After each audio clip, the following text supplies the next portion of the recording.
Don't turn back. Take this envelope and get out. If you return, I'm calling the police." Old Tom, my friend of 30 years, slammed the door in my face. Standing in the Seattle rain, I tore open my late wife's photos. They revealed a terrifying secret that turned her sudden death 3 months ago into a murder investigation. I am an engineer who spent a lifetime calculating concrete loads, but I never predicted the pressure of betrayal from my own family. This is how I survived. My name is Joseph Smith, and for the last 3 months, I have been learning to live in a house that has forgotten how to breathe. At 68 years old, I never calculated that the structural integrity of my life depended entirely on a woman who stood 5 feet and 4 inches tall. Without Eleanor, the silence in our attic apartment in Seattle is not peaceful. It is heavy. It presses against the walls, like a load-bearing stress that exceeds the safety factor.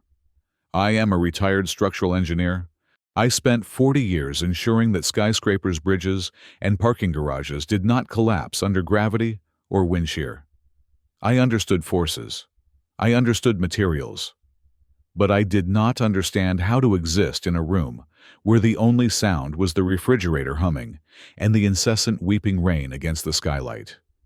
Our apartment is filled with her things, artifacts of a life cut short by a sudden heart failure that the doctors called natural causes. I call it a structural collapse of the heart, but even that feels inadequate. For weeks, I moved around her possessions like they were museum exhibits, terrified that if I touched her favorite mug or moved her reading glasses, I would erase the last vibrations of her existence. But grief, I have found, eventually gives way to a restless need for order. It was a Tuesday, raining, as it always seems to be in the Pacific Northwest, when I finally decided to sort through the utility closet on the back balcony. This was where I found it. It was an old red metal toolbox, one I hadn't opened in years, because my arthritis makes gripping the rusty latches difficult. I expected to find dried-up packets of seeds or rusty trowels. Eleanor loved her small container garden. Instead, tucked beneath a pair of muddy gloves, I found a black plastic canister, a roll of 35mm film. I sat back on my heels, the cold damp of the concrete balcony seeping into my knees. Eleanor was not a photographer. She owned a digital point-and-shoot camera that she barely knew how to turn on, mostly used for photos of our grandchildren, or bad shots of sunsets where the horizon line was always crooked. But this was a professional film roll, Ilford, HP5, plus black and white. It was undeveloped. I turned the canister over in my hands. The label was scratched, but I could see her handwriting in marker on the side. Project SB memory is a funny thing. It reconstructs itself based on new data. I remembered Eleanor leaving the house often in those final weeks. She told me she was going for long walks to improve her cardio to keep her heart strong. She would come back with mud on her hiking boots and a strange, distant look in her eyes. I assumed it was just aging the way the mind wanders when the body starts to slow down. Eleanor had been a safety inspector for the state for 30 years before she retired. She spent her life walking construction sites, checking harnesses, looking for trench collapse risks, shouting at foremen who cut corners. I thought she had left that life behind. Why did she have a roll of undeveloped film hidden in a toolbox? Curiosity is an engineer's primary drive. We see a crack. We need to know how deep it goes. I put on my raincoat, pocketed the film, and walked down the 3 flights of stairs to my truck. The Ford F-150 is 20 years old, and the engine knocks like a bag of hammers, but it runs.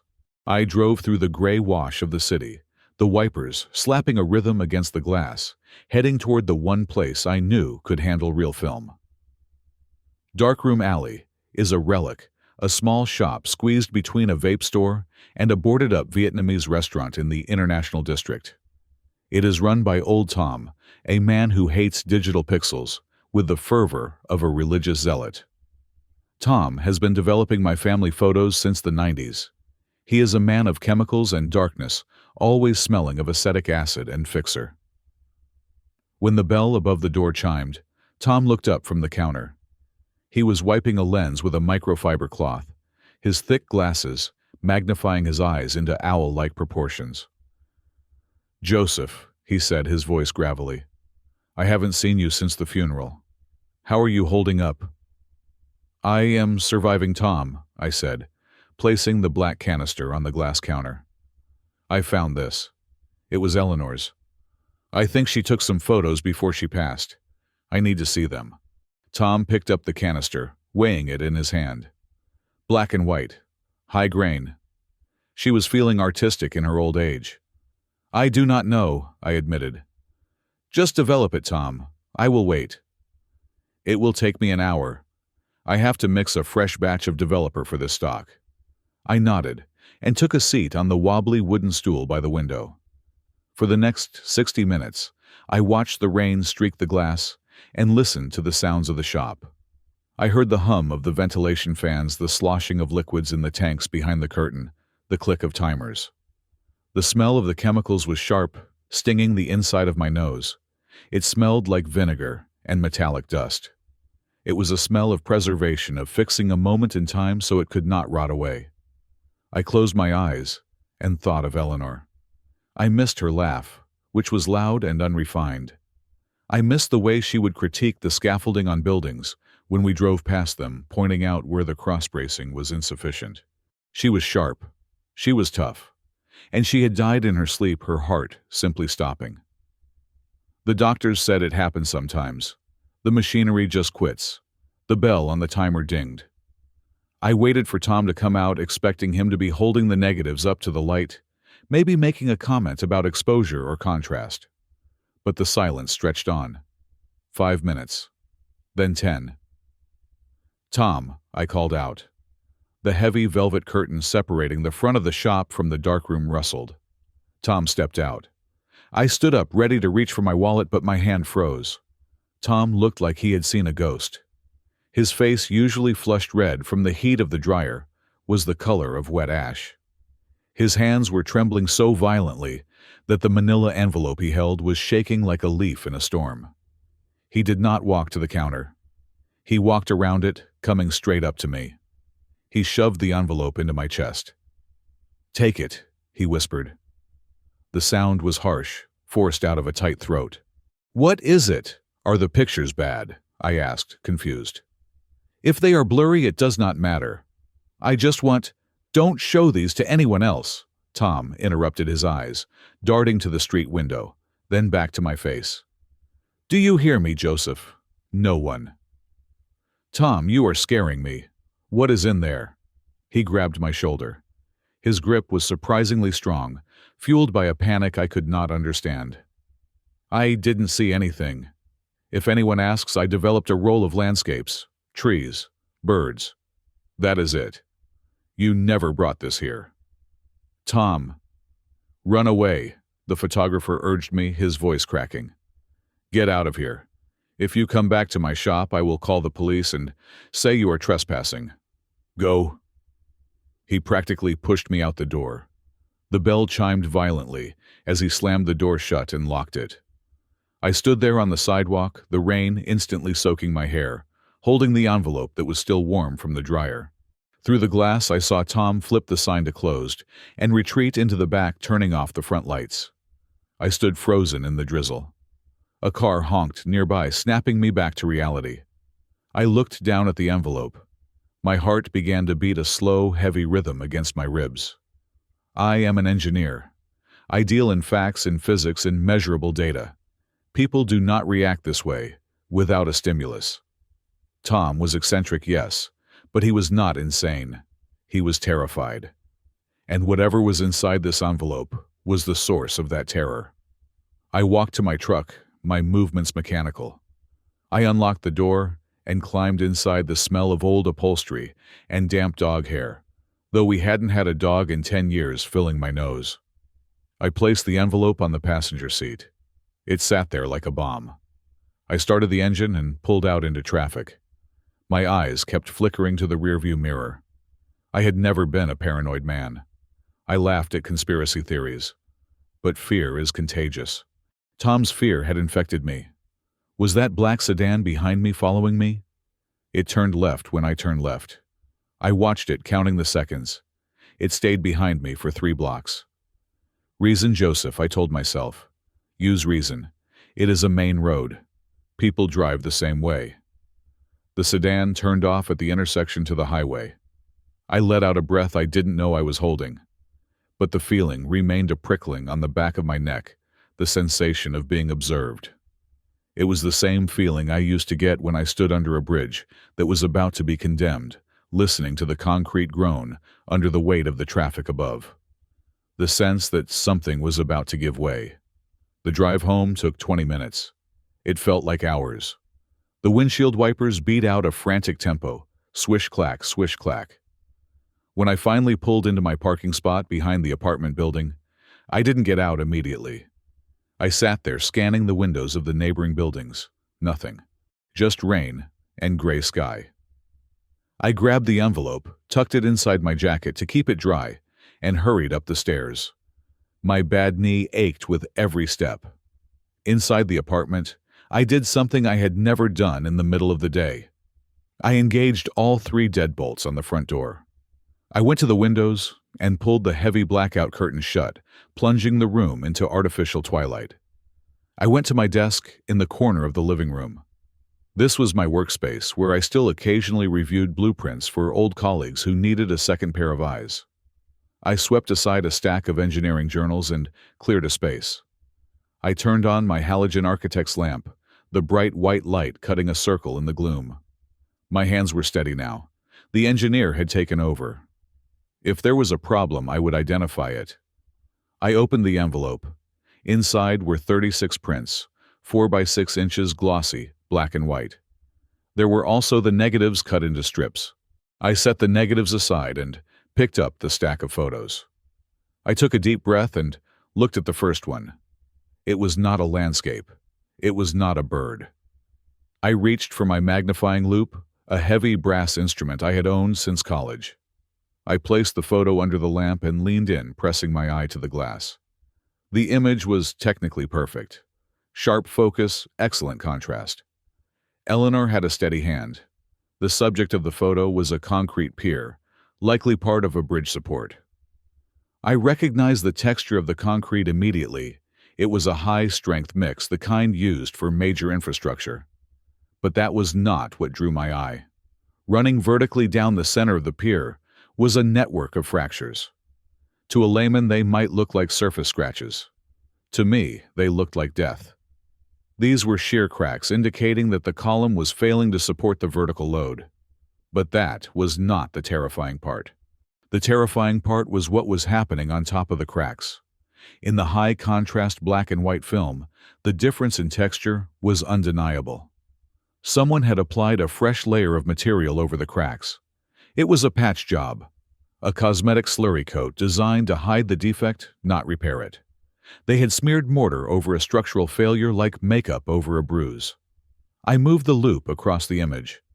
There, in the bottom right corner, partially obscured by scaffolding, was a date marker sprayed onto the concrete in orange construction paint.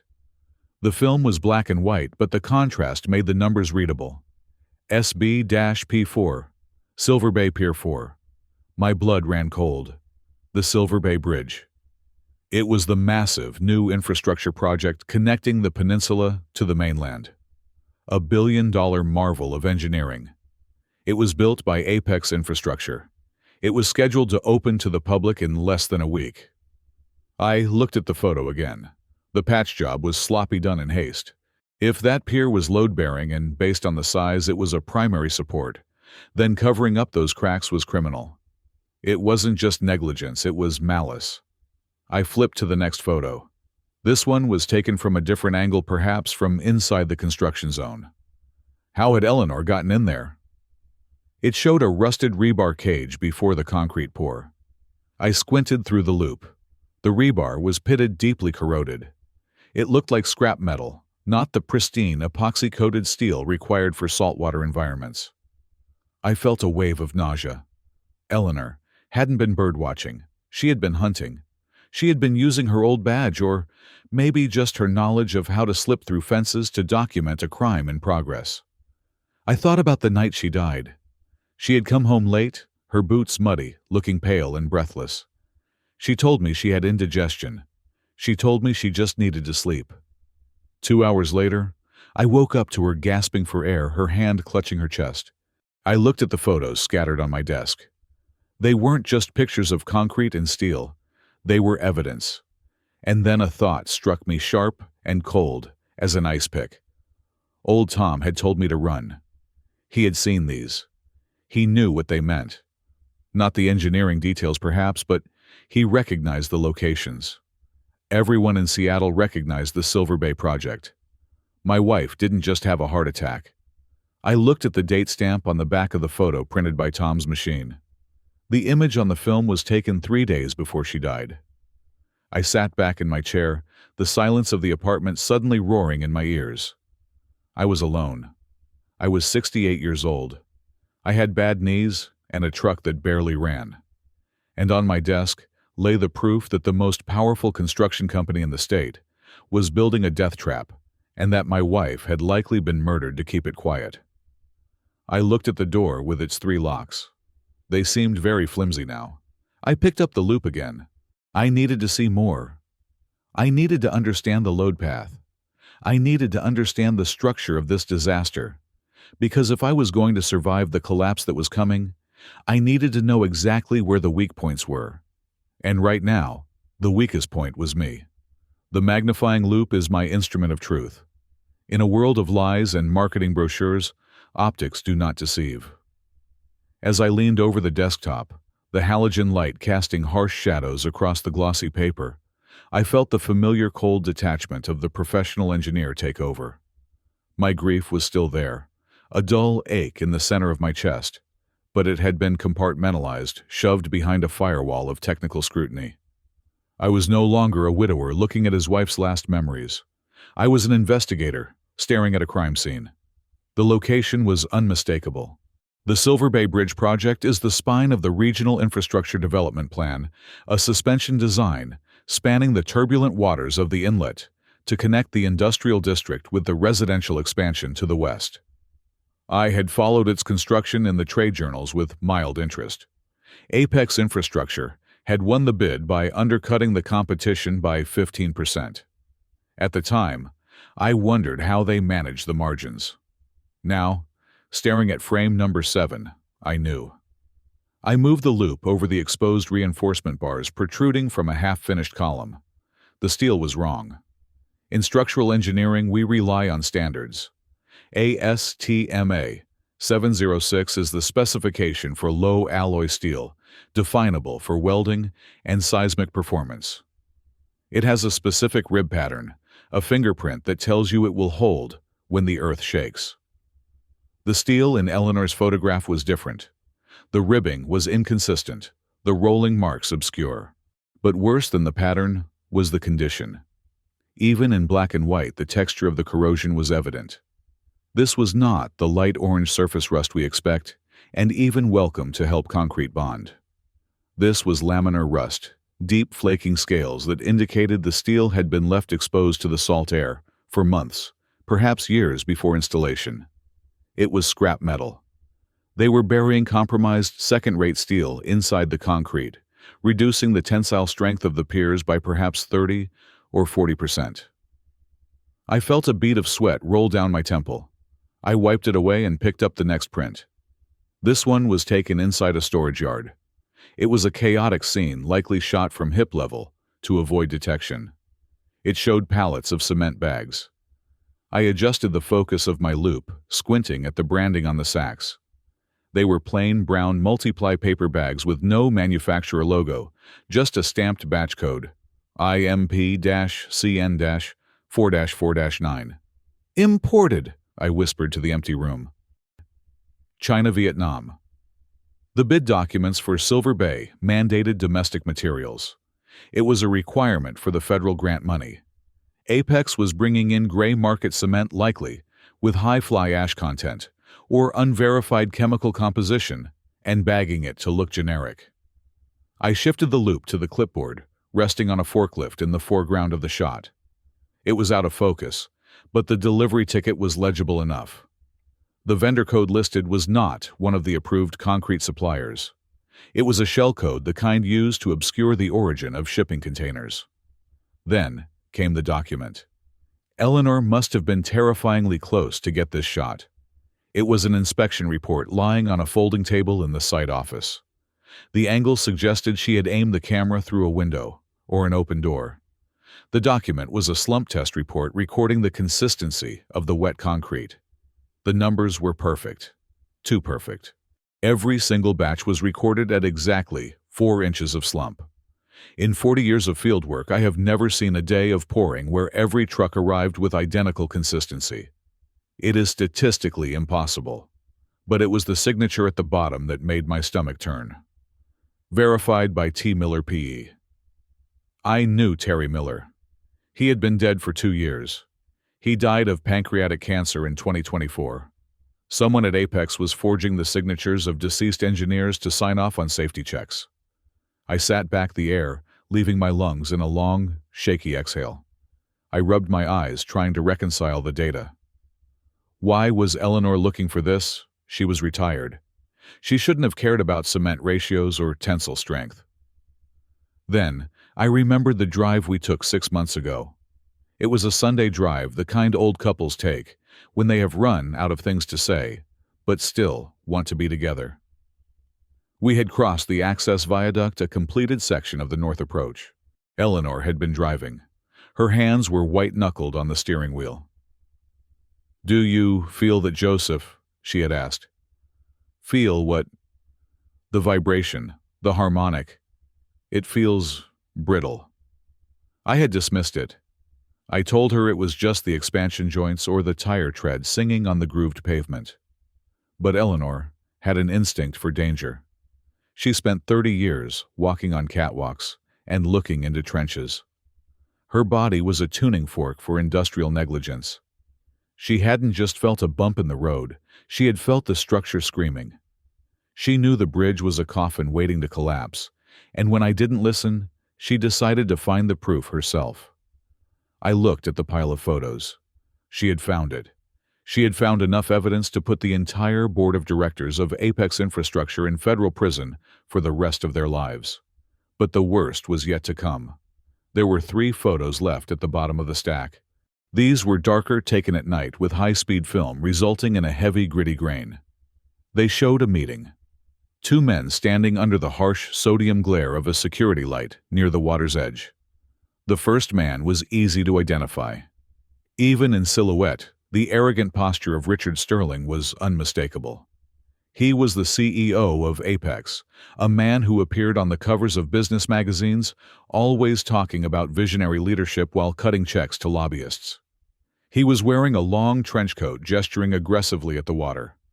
The second man had his back to the camera in the first shot. In the second shot, he was turning slightly. In the third shot, the profile was clear. I stopped breathing. The room seemed to tilt on its axis. My vision tunneled down to that single grainy face in the photograph. I knew the shape of that jaw. I knew the way the hair curled over the collar.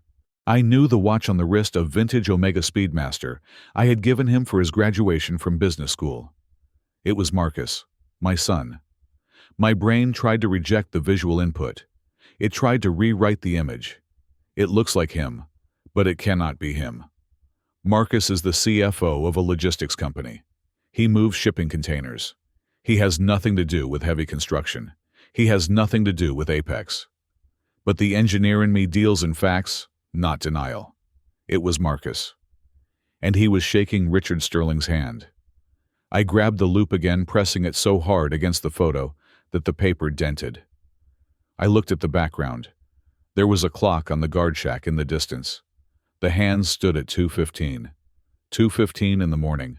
My son, my firstborn, the boy I taught to ride a bike. The man who brought his children to Sunday dinner was meeting the CEO of a corrupt construction firm at a desolate job site at 2 in the morning. You do not meet at that hour to discuss legitimate business. You meet at that hour to bury bodies or to exchange blood money. Marcus ran a logistics firm. Apex was using unverified materials. The connection clicked into place with the terrifying precision of a steel bolt torquing into a nut. Marcus was the pipeline. He was the one smuggling the cheap steel and the bad cement into the country.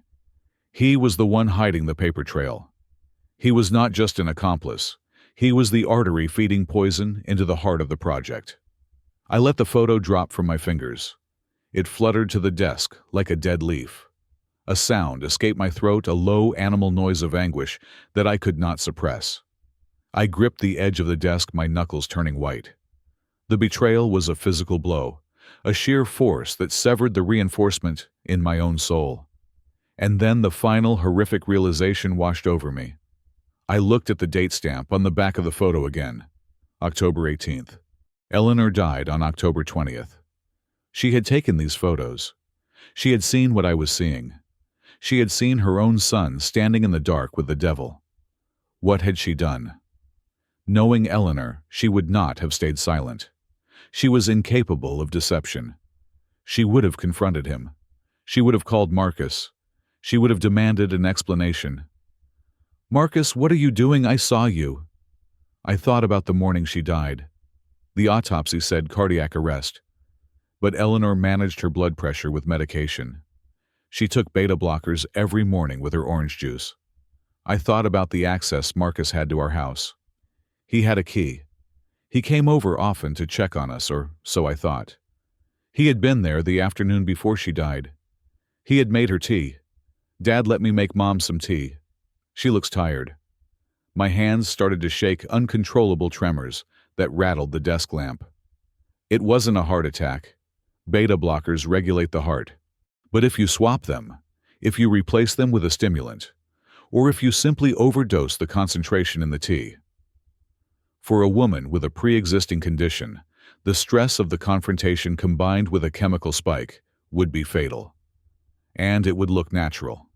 Marcus didn't just sell bad steel. He didn't just take bribes. He killed his mother. He killed Eleanor because she found him out.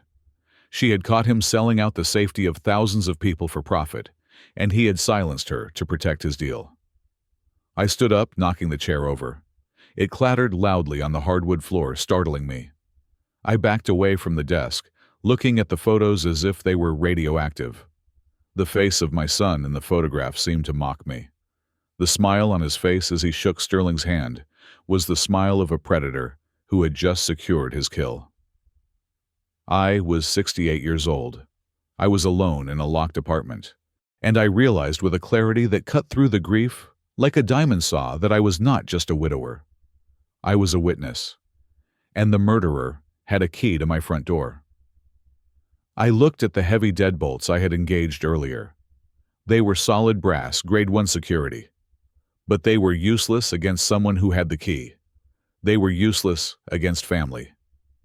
I needed to think. I needed to calculate. My structural integrity was failing, but I could not collapse yet. I had to reinforce. I had to shore up the defenses. First, the evidence. I could not leave it on the desk. If Marcus came back, and he would come back, he would look here first. I gathered the photos, my hands still trembling, but moving with purpose. I put them back in the envelope. I put the negatives in a separate plastic bag. I needed a safe place. Not a safe. Safes are obvious. I needed a structural void, a place that existed on the blueprints, but was invisible to the eye. But before I could move, I heard it. The sound of a heavy diesel engine idling on the street below. Then, the slam of a car door. I moved to the window, peering through the crack in the blackout curtains. A black SUV was parked in the loading zone. It was the same one I had seen in the mirror earlier. And walking toward the front entrance of my building, checking his reflection in the glass door, was Marcus. He was wearing the same suit he wore in the photo. He looked calm. He looked like a dutiful son coming to check on his grieving father. He looked like a monster. I stepped back from the window.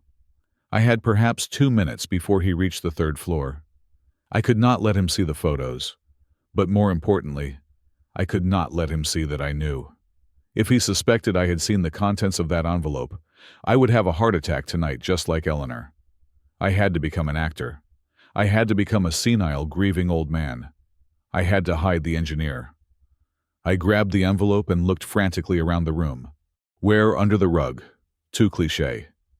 In the freezer, he might want ice. My eyes landed on the decorative column in the hallway.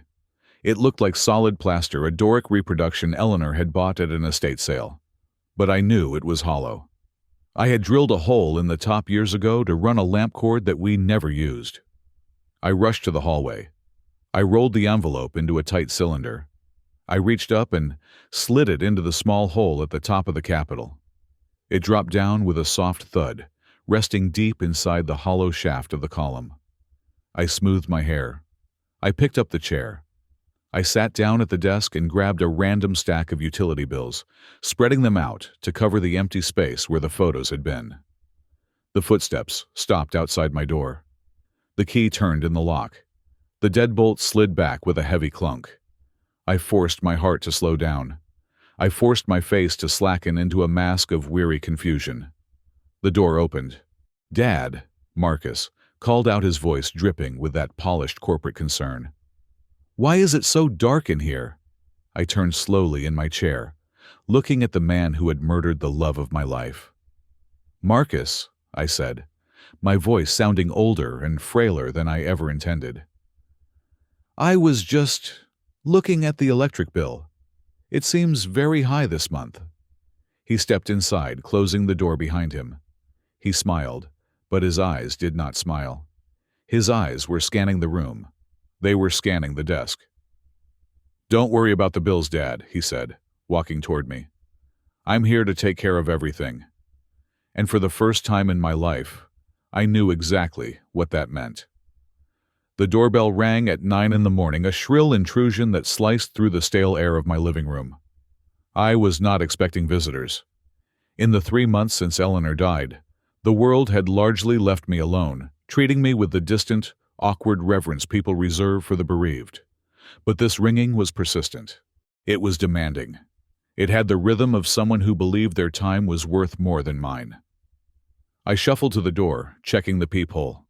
The fisheye lens distorted the faces on the other side, but there was no mistaking the expensive cut of the suit or the nervous twisting of hands. It was my children. I unlocked the deadbolts one by one, the metallic clack of the tumblers, sounding like gunshots in the quiet house. When I swung the door open, the scent of expensive cologne hit me before they even spoke. It was a sharp, musk-heavy scent, something that smelled like a boardroom meeting. "Dad," Marcus boomed, stepping across the threshold without waiting for an invitation. He wrapped me in a hug that felt more like a frisking than an embrace. "We were just in the neighborhood. Thought we would stop by and see how you were doing." Behind him stood Clara, my youngest. She did not hug me. She stood near the doorframe, clutching a wicker gift basket, as if it were a shield. Her eyes were darting around the hallway, landing everywhere except on my face. She looked pale, her makeup applied a little too heavily to cover the dark circles under her eyes. "Come in," I said, leaning heavily on my cane. I do not always need the cane, but today I needed the prop. I needed to be the frail, confused old man they expected me to be. I was just making coffee. Or did I already make coffee?" I saw Marcus exchange a quick, significant glance with Clara. "See that look," said. "He is losing it." "We brought you some things, Dad," Clara said, her voice thin and reedy. She set the basket on the entryway table. It was one of those generic, overpriced arrangements from a gourmet shop, pears wrapped in gold foil jars of fig jam that no one ever eats, and a box of crackers that cost more than a bag of cement. "Just some treats. We know you forget to shop." "That is very kind," I said, shuffling toward the living room. "Come, sit." Marcus took the armchair, the one Eleanor used to sit in. I felt a spike of anger, but I suppressed it. He crossed his legs, pulling up the fabric of his trousers to reveal leather loafers that were polished to a mirror shine. On his wrist, the Rolex Submariner, a watch designed for deep-sea diving, worn by a man who panicked if he got his hair wet, glinted in the morning light. Everything about him screamed success. The Italian wool of his suit, the perfectly coiffed hair, the white veneers on his teeth. But to my engineer's eye, he looked like a building with a flashy facade and a crumbling foundation. There was a tightness around his mouth, a sheen of sweat on his upper lip, despite the cool air. "So, Dad," Marcus started drumming his fingers on the armrest. "How is the house treating you? It is a lot of space for one person, a lot of maintenance." "It is fine," I mumbled, lowering myself onto the sofa. "The roof leaks a bit, I think. Or maybe that was the faucet." "That is exactly what we wanted to talk to you about," Marcus said, leaning forward. His predator mode engaged. "Clara and I have been worried. This place, it is old Dad. The wiring, the stairs. It is a death trap for someone your age. Mom is gone. You do not need 4 bedrooms and a quarter-acre of yard work." He reached into his inner jacket pocket and pulled out a glossy brochure. He laid it on the coffee table like a winning poker hand. Golden Horizon Senior Living Community. The cover featured an elderly couple with blindingly white teeth playing chess in a sun-drenched garden. It looked like a waiting room for heaven, sanitized and devoid of soul. "I have pulled some strings," Marcus said, his voice dropping to a confidential whisper. "I know the director. They usually have a 2-year waiting list, but I can get you into a deluxe suite by next week. Full service. Meals, laundry, medical staff on call 24 hours a day. You would never have to lift a finger again." I picked up the brochure. My hands trembled, partly from age, partly from the rage boiling in my gut. "A nursing home." "A lifestyle community," Clara corrected, quickly stepping further into the room. She was wringing her hands now. "It is beautiful, Dad. Really. They have a heated pool." "I like my house," I said, dropping the brochure back on the table. "I built the deck myself." "The deck is rotting, Dad," Marcus said, his tone sharpening. "Look, let's be practical. This property is an asset, but it is illiquid. You are sitting on equity that you cannot eat. If we sell now, the market is peaking. We can pay for Golden Horizon for the next 20 years, and still have a nest egg left over." "Sell?" I looked at him, letting my mouth hang open slightly. "But Eleanor's garden." "We can get you a potted plant for your balcony at the new place," Marcus said dismissively. He stood up and began to pace, his eyes roaming the room. He walked toward the hallway, toward my office. My heart hammered against my ribs. The decorative column hiding the photos was right there, just 5 feet from where he was standing. "Speaking of Mom," he said, pausing by the door to my study. "Did she leave a lot of paperwork? You know how she was. A hoarder of documents, old receipts, manuals, notebooks." I gripped the handle of my cane. "She liked to read." "I mean personal papers," Marcus said, turning to look at me. His eyes were cold, calculating. "Work stuff. She was always writing in those little black notebooks. Did you find any of those? I would hate for you to be burdened with throwing them out. I can take them to the shredder for you. Clean slate." He took a step into the office. "I burned them," I lied. Marcus froze.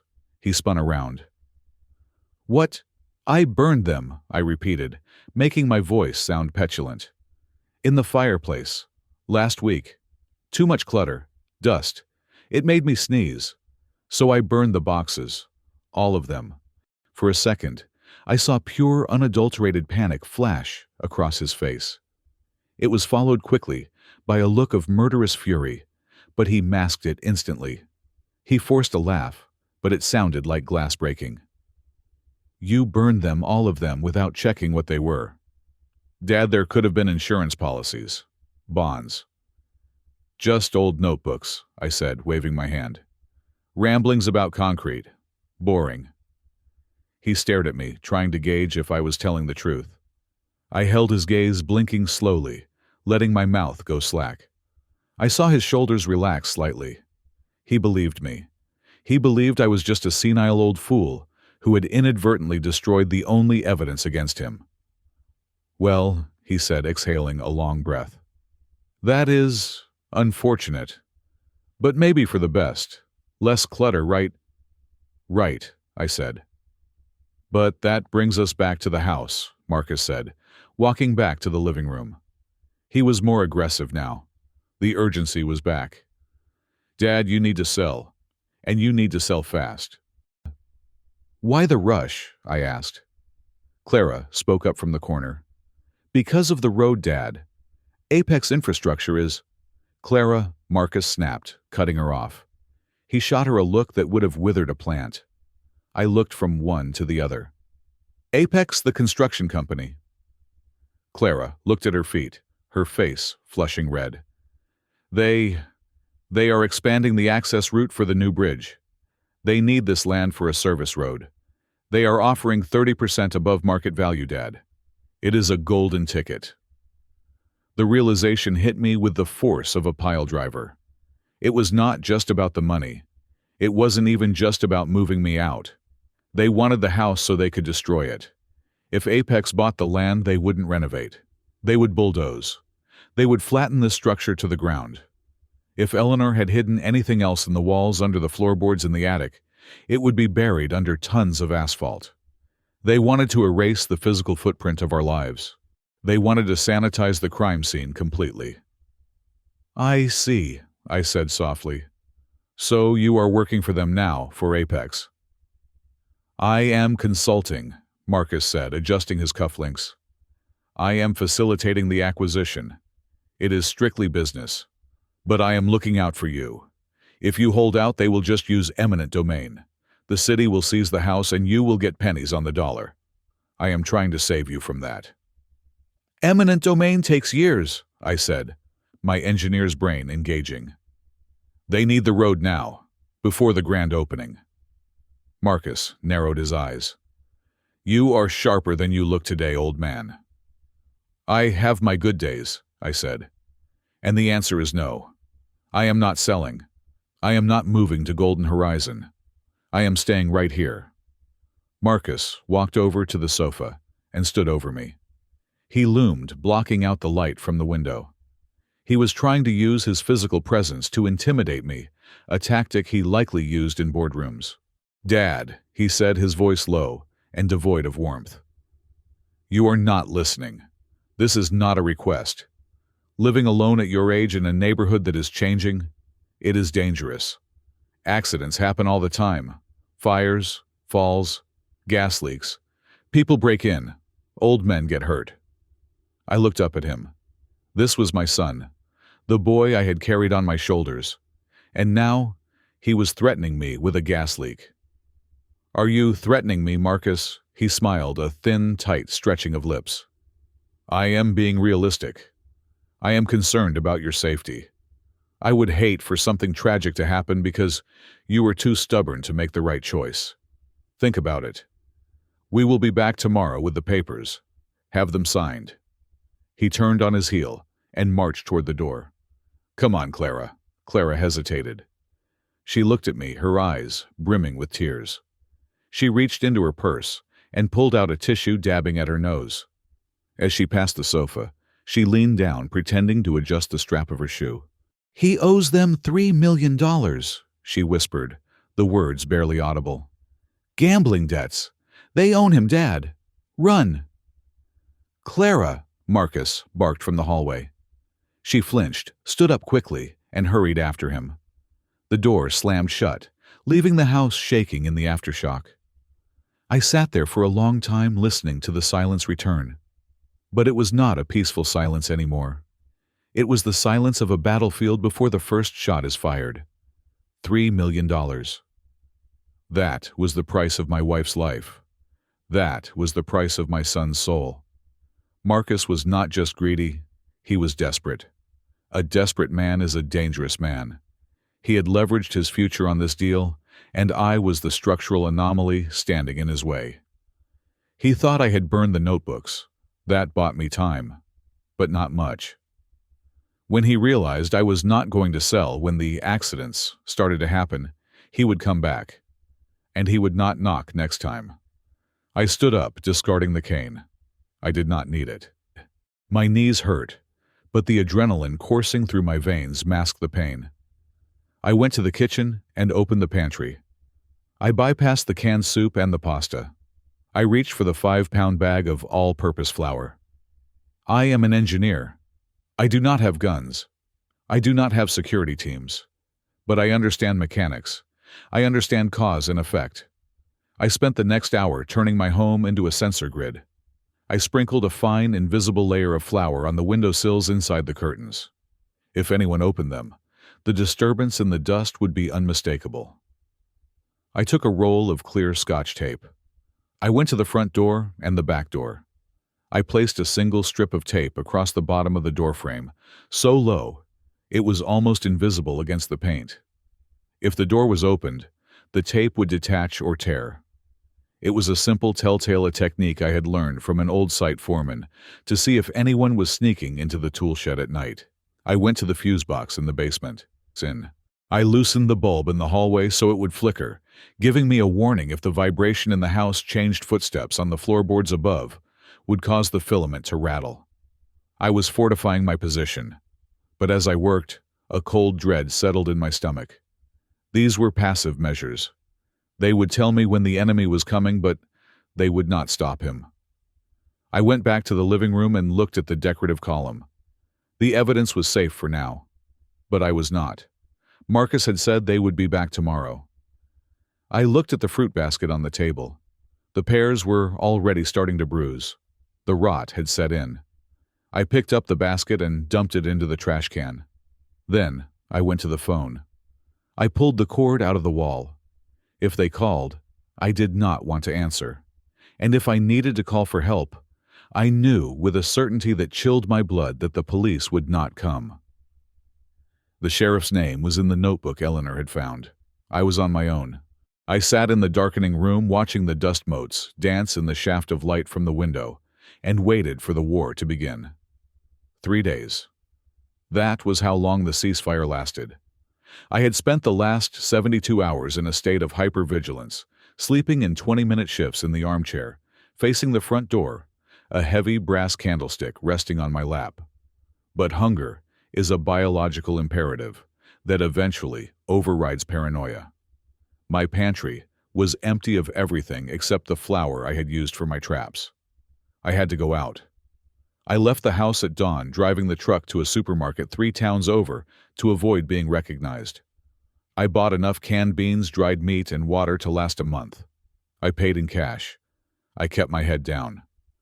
When I pulled back into my driveway at noon, the rain had stopped leaving the streets, slick and black. The house looked normal from the outside. The curtains were drawn just as I had left them. But as I walked up the front steps, the hair on the back of my neck stood up. It is a sensation I used to get on job sites, when a load-bearing cable was under too much tension, a hum in the air, a vibration that precedes failure. I unlocked the front door. The tape at the bottom was intact. I moved to the kitchen. The back door was locked. But when I crouched down to check the window above the sink, my heart skipped a beat. The flour. I had dusted the sill with a layer so fine it was barely visible. Now there were smudges. 2 distinct interruptions in the dust where gloved fingers had pressed down to lift the sash. They had been careful. They had locked the window back up after they left. But they had disturbed the equilibrium. I did not panic. Panic is a structural flaw. I became cold. I became calculating. I moved through the house checking for other anomalies. To an untrained eye, everything looked perfect. The throw pillows were on the couch. The books were on the shelves. But the spacing was wrong. I am an engineer, I notice alignment. The books on the second shelf were tilted at a 5-degree angle. I always align them vertically. The drawer of the sideboard was closed, but it was flush on the left side and protruding 2 millimeters on the right. They had tossed the place. They had gone through every drawer, every cupboard, every box. I went to the bedroom. My emergency cash stash, $2,000 in 20s, rolled up inside a pair of socks, was still there.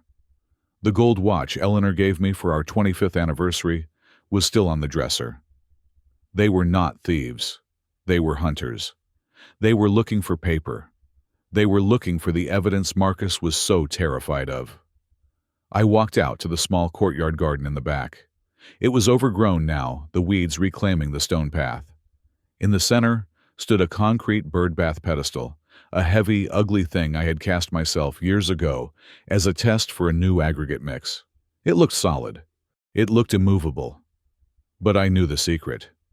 I had cast it with a hollow core to reduce the weight, capping it with a friction-fit plug of concrete that looked seamless. I did not touch it. I just looked at it from the doorway. The moss around the base was undisturbed. The evidence, the negatives, and the prints was still safe inside the belly of that concrete beast. But for how long? The sound of a car engine pulling up out front snapped me back to the present. I checked my watch. 1:15. I moved to the window. It was Marcus's black SUV again, but this time he was not alone. A second man got out of the passenger side. He was older, balding, wearing a tweed jacket with elbow patches. He carried a leather satchel. He looked harmless. He looked professional. I knew immediately what this was. "Showtime, Joseph," I whispered to myself. I went to the door and opened it before they could knock. I wanted to control the engagement. "Marcus," I said, leaning heavily on the frame, making my hands shake visibly. I thought you were the delivery man. I ordered pizza. Did you bring pizza?" Marcus stopped halfway up the walk. He exchanged a look with the tweed jacket man, a look of pity mixed with satisfaction. "No, Dad, no pizza," Marcus said, his voice dripping with that sickeningly sweet tone one uses with a toddler. "This is Dr. Aris. He is a friend of mine, a specialist." "Specialist?" I squinted at them. "For the roof leaks."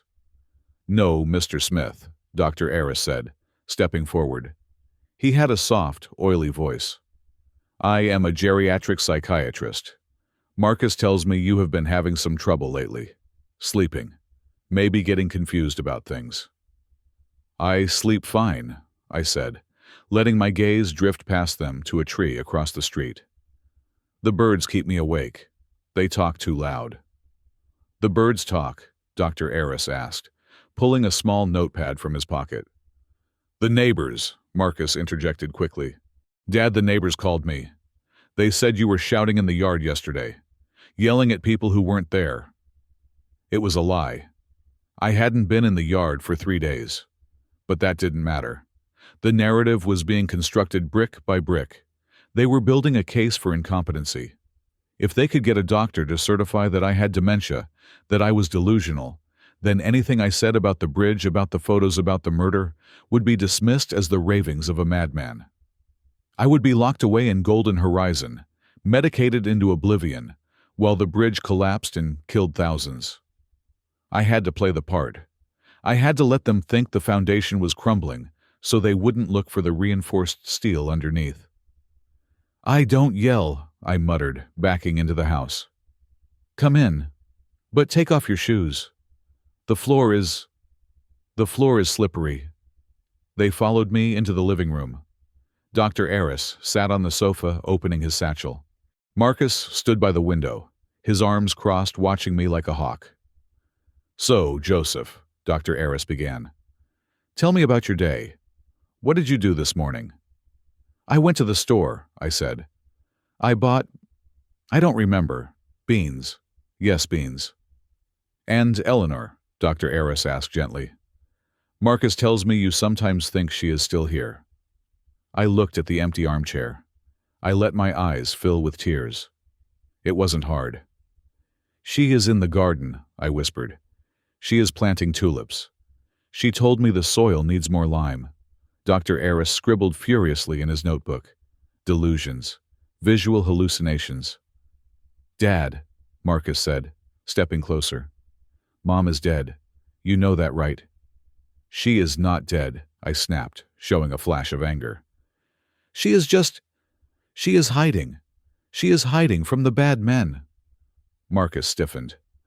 "What bad men?" "The men in the suits," I said, lowering my voice to a conspiratorial whisper. "They want her notebook. But she hid it. She is smart. Smarter than you, Michael." "It's Marcus, Dad," he corrected through gritted teeth.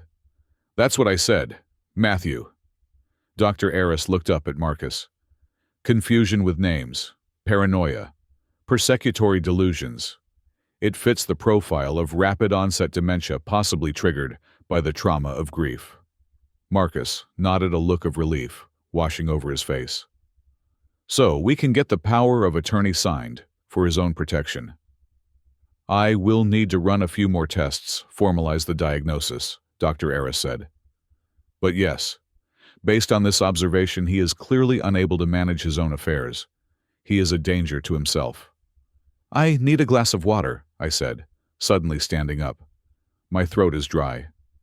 I'll get it, Dad, Marcus said, moving toward the kitchen. No, I shouted. I get it. My kitchen. I shuffled to the kitchen, leaving the door slightly ajar. I turned on the tap loudly, letting the water run. Then, I pressed my ear to the crack in the door. He is worse than I thought, Marcus's voice was low, urgent. He mentioned a notebook. Did you hear that? It is likely just a fixation object, Dr. Aris replied. Common in these cases. No, you don't understand, Marcus hissed. My mother, she did have a notebook, a logbook. She recorded everything. If he has it, if he finds it. Marcus, relax. He thinks she is in the garden planting tulips. He is gone. Even if he found a notebook, he wouldn't know what it means. He's mixing up your name with biblical figures. I need to be sure, Marcus said. We tore this place apart today and found nothing. But if he has it, Richard will kill me. Literally kill me. We have to find that damn logbook before we commit him. We will move him to the facility on Monday, Dr. Aris said. That gives you 2 days to search the place uninterrupted once he is gone. Monday, Marcus repeated. Okay, Monday, just keep him calm until then. I turned off the tap. My hand was gripping the glass so hard I thought it would shatter. So there it was, the missing piece of the puzzle. The photos were just the visual proof. The logbook, Eleanor's detailed record of dates, times, names, and probably chemical test results, was the smoking gun. And I didn't have it. I had assumed the photos were everything, but Eleanor was a meticulous inspector. She wouldn't just take pictures. She would document the context. She would write down the license plate numbers, the conversation snippets, the specific batch codes of the bad cement. The photos proved the crime happened. The logbook proved who planned it. And I had no idea where it was. I walked back into the living room, sipping my water, my face a mask of vacuous calm. Water is good, I said. Did you know water is incompressible hydraulics? That's great, Dad, Marcus said, checking his Rolex. Look, Dr. Aris and I have to go. We will come back on Monday to take you on a little trip. A vacation. Vacation, I smiled. Will Eleanor come? Maybe, Marcus said, lying effortlessly. Maybe she will meet you there. They left. I locked the door behind them.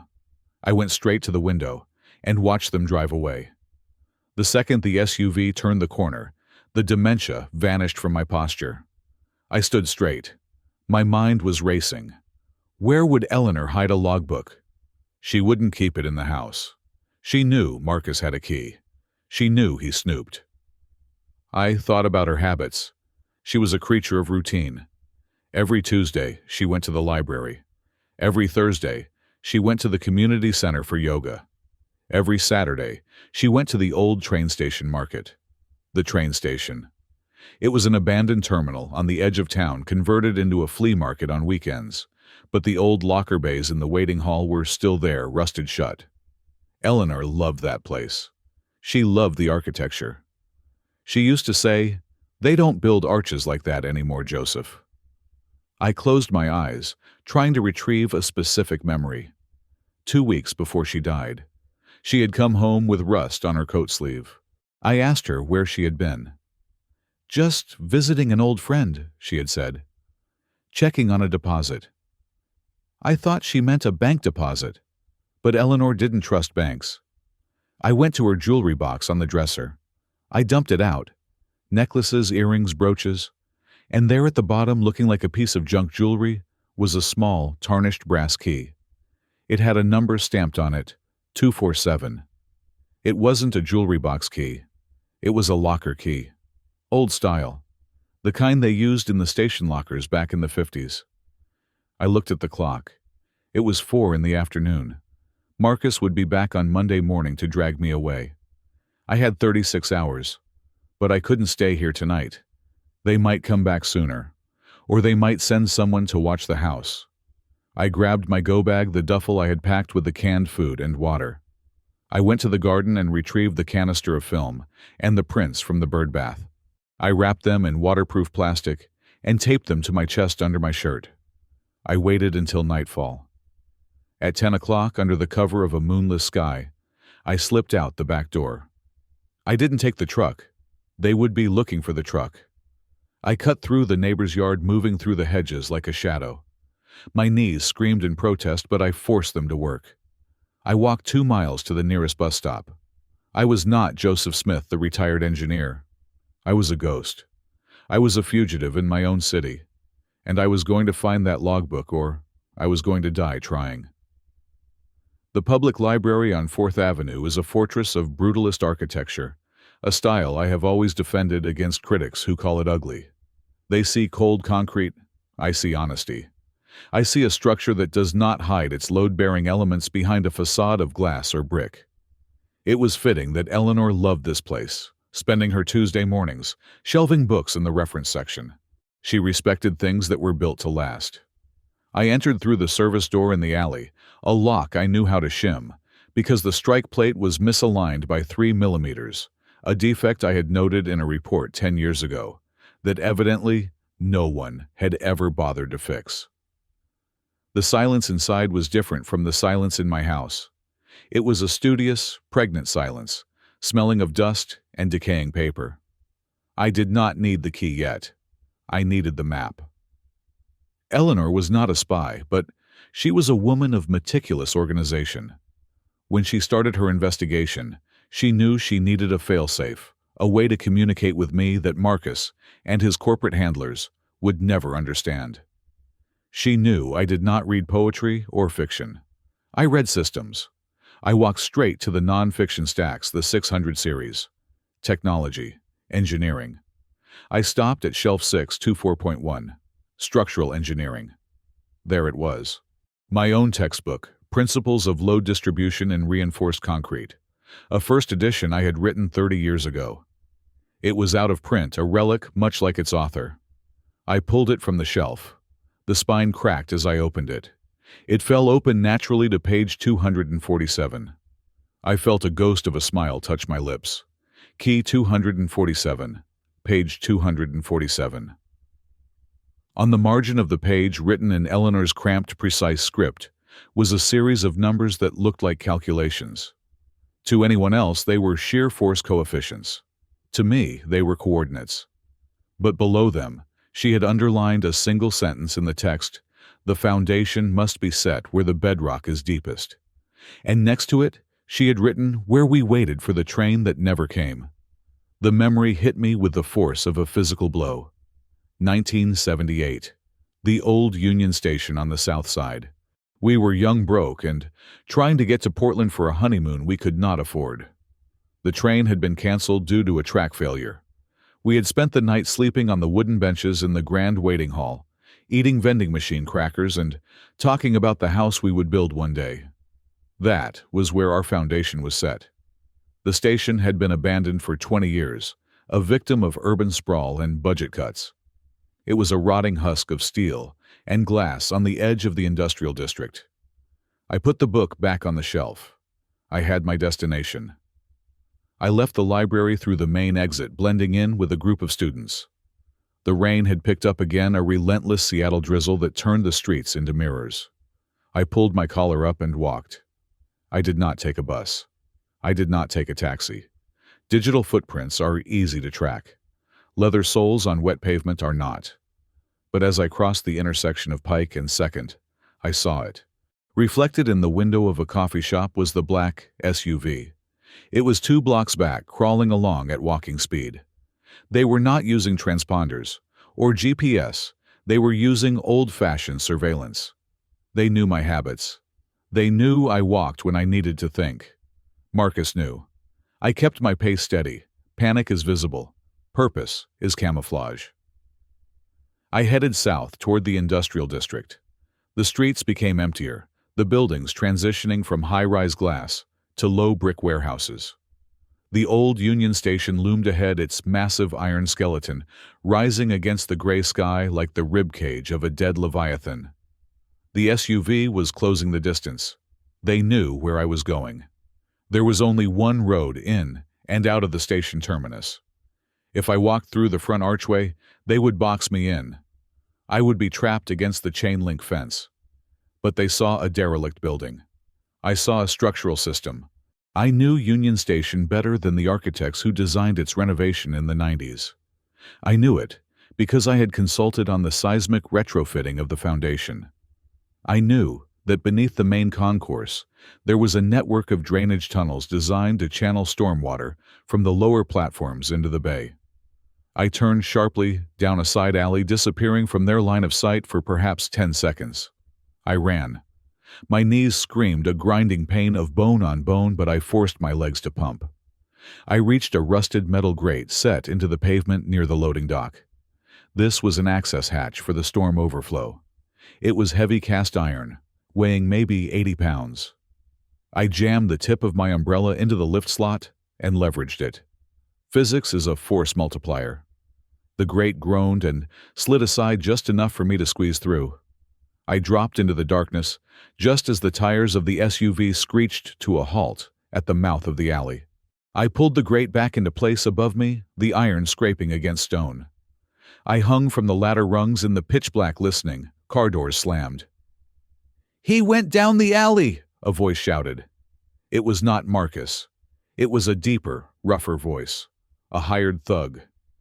"There is no exit," another voice replied. "Check the dumpsters." I held my breath, the smell of damp earth and old oil filling my lungs. I waited until their footsteps faded. Then I began to climb down. The tunnel was narrow, a concrete pipe 5 feet in diameter. It was slick with algae and running with an inch of cold water. I turned on the small pen light I kept on my keychain. The beam cut through the gloom, illuminating the path ahead. I moved quickly, counting the expansion joints in the concrete to measure my distance. 100 yards. 200 yards. I came to a vertical shaft with a rusted ladder leading up. According to my mental blueprint, this shaft opened up into the mechanical room behind the old ticket counters. I climbed. The hatch at the top was not locked, it was fused shut with rust. I had to use my shoulder as a battering ram, slamming against the metal until the corrosion gave way, with a shower of red dust. I pulled myself up onto the dusty floor of the mechanical room. I was inside. The station was a cathedral of decay. Pigeons roosted in the high rafters, their cooing echoing in the vast, empty space. Dust motes danced in the shafts of light, filtering through the broken clear-story windows. I made my way to the baggage claim area. The wall of lockers stood there, a monolithic bank of gray steel, dented and scarred by vandals. Most of the doors were hanging open, their contents long since looted. But the lockers on the top row, the ones too high for casual looters to reach easily, were mostly intact. I scanned the numbers. 245, 246, 247. It was locked. I reached into my pocket and pulled out the brass key. My hand was shaking, not from fear, but from the adrenaline crash. I inserted the key. It met resistance. The tumblers were stiff with age. "Please," I whispered. "Structural integrity holds. Mechanism functions." I applied gentle torque, feeling the pins set one by one. Click, click. The lock turned. I pulled the door open. It was not empty. Sitting in the dusty darkness of the locker was a thick, leather-bound book. A surveyor's field log. The kind with waterproof paper and a hard cover. I pulled it out. It was heavy. I sat down on a nearby bench, the same type of bench Eleanor and I had slept on 48 years ago. I opened the book. It was not just notes. It was an indictment. Eleanor had recorded everything, every site visit, every conversation she had overheard while pretending to be a confused old lady, walking her non-existent dog near the perimeter fence. August 12th, she wrote. Truck number 459. Driver admitted the mix was diluted. Said the order came from the top. Poured into Pier 6 South Quadrant, September 3rd. Met with the foreman at the diner. He was scared. Said the rebar delivery was short by 5 tons. They were told to space the bars wider. Nobody will see it inside the concrete, he said. I flipped through the pages, my heart hammering against my ribs. The level of detail was staggering. She had traced the supply chain. She had photographed delivery manifests. And then I found the ledger. The last 10 pages of the book were different. They were transcripts of bank transfers. Eleanor had evidently hired a private investigator, or perhaps she had hacked the accounts herself, using passwords Marcus had carelessly left, lying around during his visits. Recipient, Obsidian Logistics, LLC. Owner Marcus Smith. Date, September 15th. Amount $2 million. I stared at the number. $2 million. My son sold his integrity, his mother's life, and the safety of thousands of commuters for $2 million. It was a lot of money, yes. But for the scale of the fraud, it was cheap. He was a cheap crook. I felt a tear slide down my cheek, hot and angry. But there was more. Recipient blind trust account. Beneficiary Sheriff James Caldwell. Amount $500,000. I froze. Sheriff Caldwell. The man I had shaken hands with at the 4th of July parade. The man who had patted my back at Eleanor's funeral and told me to call him if I needed anything. I had planned to take this book to him. I had planned to walk into his office tomorrow and lay it on his desk. If I had done that, I would be dead before I left the parking lot. The corruption was not just a crack in the beam, it was rot in the foundation. The police, the suppliers, the contractors, they were all part of the same load-bearing system of lies. I turned to the very last page. Eleanor's handwriting was shaky here, written perhaps on the day she died. Joseph, it read. If you are reading this, I am gone. Do not go to the police. Caldwell is on the payroll. Do not trust Marcus. He is in too deep. There is only one man who can understand this data and has the reputation to publish it. Find Harrison, the architect. I stared at the name. Harrison. Elias Harrison. He was my professional nemesis. For 20 years, we had fought over every project in the city. He was an architect who cared about aesthetics, curves, and light. I was the engineer who cared about gravity, wind loads, and budget. We had screamed at each other in conference rooms. I had called him a dreamer. He had called me a Philistine. But Eleanor was right. Harrison was arrogant, difficult, and stubborn. But he was honest. He would rather burn a building down than design something he didn't believe in. He had an ego too big to be bought. I closed the book and clutched it to my chest. I was alone. The city I had helped build was filled with enemies. My son was a killer. The law was bought. My only hope lay in the hands of a man I hadn't spoken to in a decade, a man who probably hated my guts. But hate is a clean emotion. Hate is honest. I could work with hate. It was betrayal that I couldn't handle. I stood up, tucking the logbook into the back of my waistband, feeling the hard edge of the cover against my spine. I had to get to Harrison. He lived in the glass house on the bluff, a ridiculous cantilevered structure that defied common sense. I used to joke that it would slide into the ocean during the first big storm. Now, I prayed it was still standing. I moved back toward the tunnel entrance. The black SUV would still be prowling the perimeter. I needed to go deeper into the drainage system, to the outflow pipe that emptied onto the beach miles to the north. It would be a long, cold crawl. I turned on my penlight. The beam was dimming. The batteries were dying. "One step at a time, Joseph," I whispered to the empty station. "Distribute the load." I lowered myself back into the dark earth, leaving the ghosts of my past behind in the waiting room. I had a bridge to burn. The payphone was a relic, much like me, standing lonely and vandalized on the corner of a gas station parking lot in the industrial district. It smelled of urine and stale beer, but it had a dial tone. I fed it 3/4, the coins clinking down the chute, with a satisfying mechanical finality. I knew Harrison's number by heart. Not because we were friends, but because I had called it so many times over the years to yell at him about load calculations. It rang 4 times. "Harrison Architecture," a voice answered. It was him. He sounded older, raspier. "Elias," I said, keeping my voice low, my eyes scanning the rain-swept street. "It is Joseph Smith." There was a pause. "Joseph, good God, man. I heard about Eleanor. I am sorry. I meant to send flowers, but—" "I do not need flowers," I cut him off. "I need help. I have data, Elias. Structural data on the Silver Bay project. It is bad. They are using substandard steel.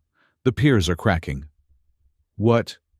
His tone shifted instantly from condolence to professional alarm. "That is impossible. Apex is the contractor.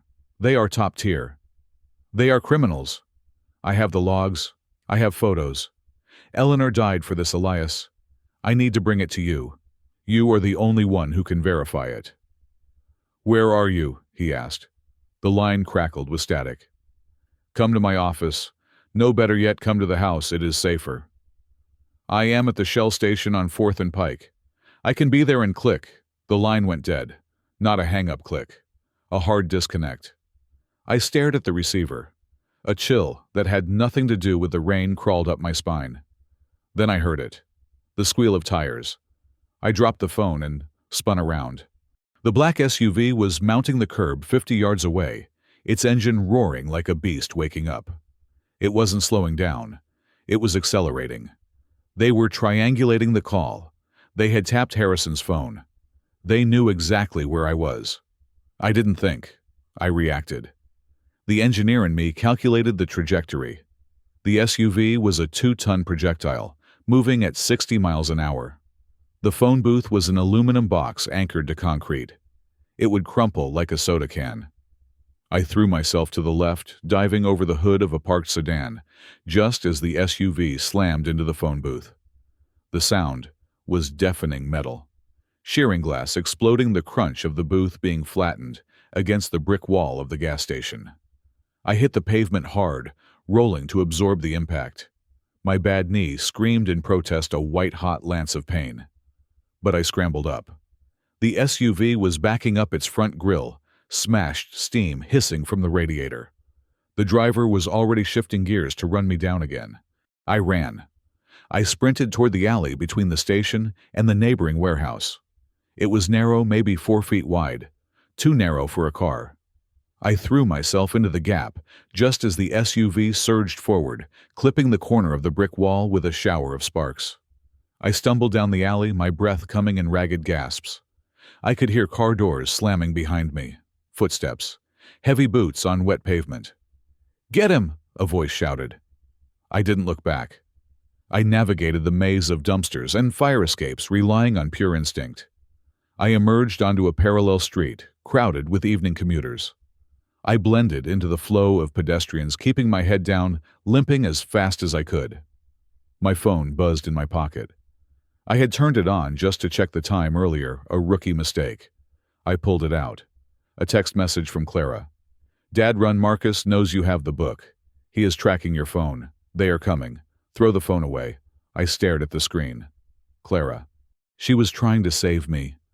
Or maybe she was just trying to save her conscience. I didn't reply. I walked to the nearest storm drain and dropped the phone through the grate. I watched it splash into the black water below. Now I was truly a ghost. No phone, no car, no home. I had the cash I had taken from the house, about $2,000. And I had the logbook pressed against my back. I walked for 3 miles until I reached the Greyhound station. I didn't buy a ticket at the counter, there were cameras there. I found a guy outside selling a ticket he couldn't use. Cash transaction. No ID. The bus was heading to Spokane. I didn't care where it was going. I just needed to move. I sat in the back row, pulling my hat low over my eyes. The bus smelled of diesel and unwashed bodies.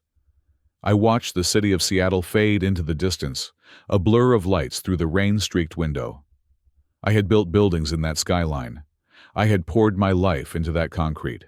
Now it was expelling me like a foreign object. I got off in a small town halfway to the border. I found a motel that looked like it rented rooms by the hour. The clerk, a kid with acne and headphones around his neck, didn't even look up when I slid three $50 bills across the counter. "Room 12, he mumbled, tossing a key. "Checkout is 11. The room was a box of despair. Stained carpet, peeling wallpaper, a television that hummed with static. I locked the door and wedged a chair under the handle. I closed the curtains. I sat on the edge of the bed and opened a can of cold beans with the pocket knife I carried. I ate mechanically, shoveling the food into my mouth without tasting it. My hands were shaking uncontrollably now. The adrenaline was fading, leaving behind a cold, hollow terror. I turned on the TV, keeping the volume low. Local news. The anchorwoman's face was serious. A photo appeared on the screen. It was my driver's license photo. Breaking news. Police are asking for the public's help in locating Joseph Smith, 68, of Seattle. Smith is wanted for questioning in connection with a domestic disturbance and arson attempt at his residence. Arson, I hadn't set any fire. They were planting evidence. Family members report that Smith has been suffering from severe dementia and paranoid delusions following the death of his wife. He is considered armed and dangerous. His son, Marcus Smith, issued this plea moments ago. The screen cut to Marcus. He was standing in front of my house looking distraught, tears glistening in his eyes. He was a good actor. "Dad, if you are watching this, please come home," Marcus sobbed. "We love you. We just want to get you help. You are sick. You don't know what you are doing. Please don't hurt anyone." I threw the empty bean can at the television. It bounced off the screen with a clatter. "Liar," I hissed. "You son of a bitch." He was brilliant. He wasn't just hunting me. He was discrediting me. By labeling me as a violent senile paranoid, he ensured that no one would believe a word I said. If I walked into a police station now with the logbook, they wouldn't even look at it. They would sedate me, call Marcus, and hand me over to my executioners. He was willing to destroy my reputation, my sanity, and my life to protect his money.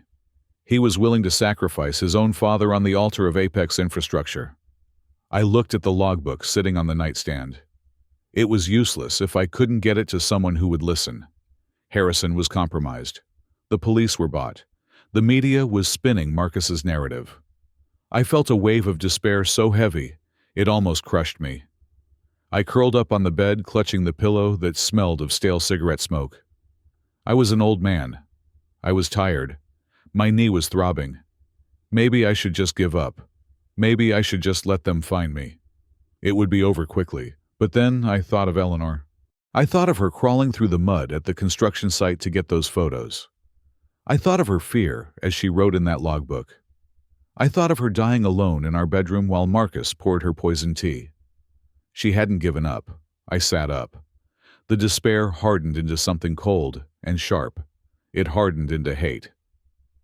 I walked to the window and peered out through the crack in the curtains. The neon sign of the motel buzzed. Vacancy. I was not vacant. I was full of rage. I realized then that running was not a strategy. It was a delay tactic. I could run to Montana, to Idaho, to Mexico. But eventually, they would find me. Or I would die of exposure. And the bridge would still stand. The bridge would still kill people. There was only one way to survive this. Self-preservation. Self-preservation does not mean hiding. It means eliminating the threat. I had to stop playing their game. I had to stop trying to be the whistleblower, the victim, the confused old man. I needed to be the engineer. I looked at the logbook again. It contained the blueprints of their crime. But I knew the blueprints of their bridge. I knew where the load-bearing piers were. I knew the resonance frequency of the steel. I knew the weak points they were trying to hide. If I couldn't use the law to bring down Apex infrastructure, I would use physics. I would go back, not to surrender, but to deconstruct. I packed my bag. I washed my face in the rusty sink. I looked at myself in the cracked mirror. The man staring back was not the Joseph Smith who built libraries and schools. He was a man who had nothing left to lose. I was going to bring the whole damn thing down. I stood in the shadow of a rusted fire escape, watching the basement apartment door for 20 minutes before I made my move. Sarah Vane did not live in the glass-walled condos downtown anymore. Apex Infrastructure had seen to that. Their lawyers had bled her dry 3 years ago after she tried to publish an exposé on their zoning bribes. Now she lived here in the gritty underbelly of Pioneer Square, where the smell of salt water mixed with the exhaust of delivery trucks. I pulled my cap lower. My face was all over the evening news listed as confused and dangerous. I had to be careful, but I also had to be fast. The opening ceremony for the Silver Bay Bridge was in 48 hours. I stepped out of the shadows and knocked. 3 sharp raps. The door opened a crack. A chain rattled. Sarah Vane peered out. She looked harder than her old byline photos. Her hair was messy, her eyes rimmed with red, and she held a cigarette like a weapon. She squinted at me, and then her eyes went wide. She recognized me. "Holy hell," she hissed. "You're the crazy guy.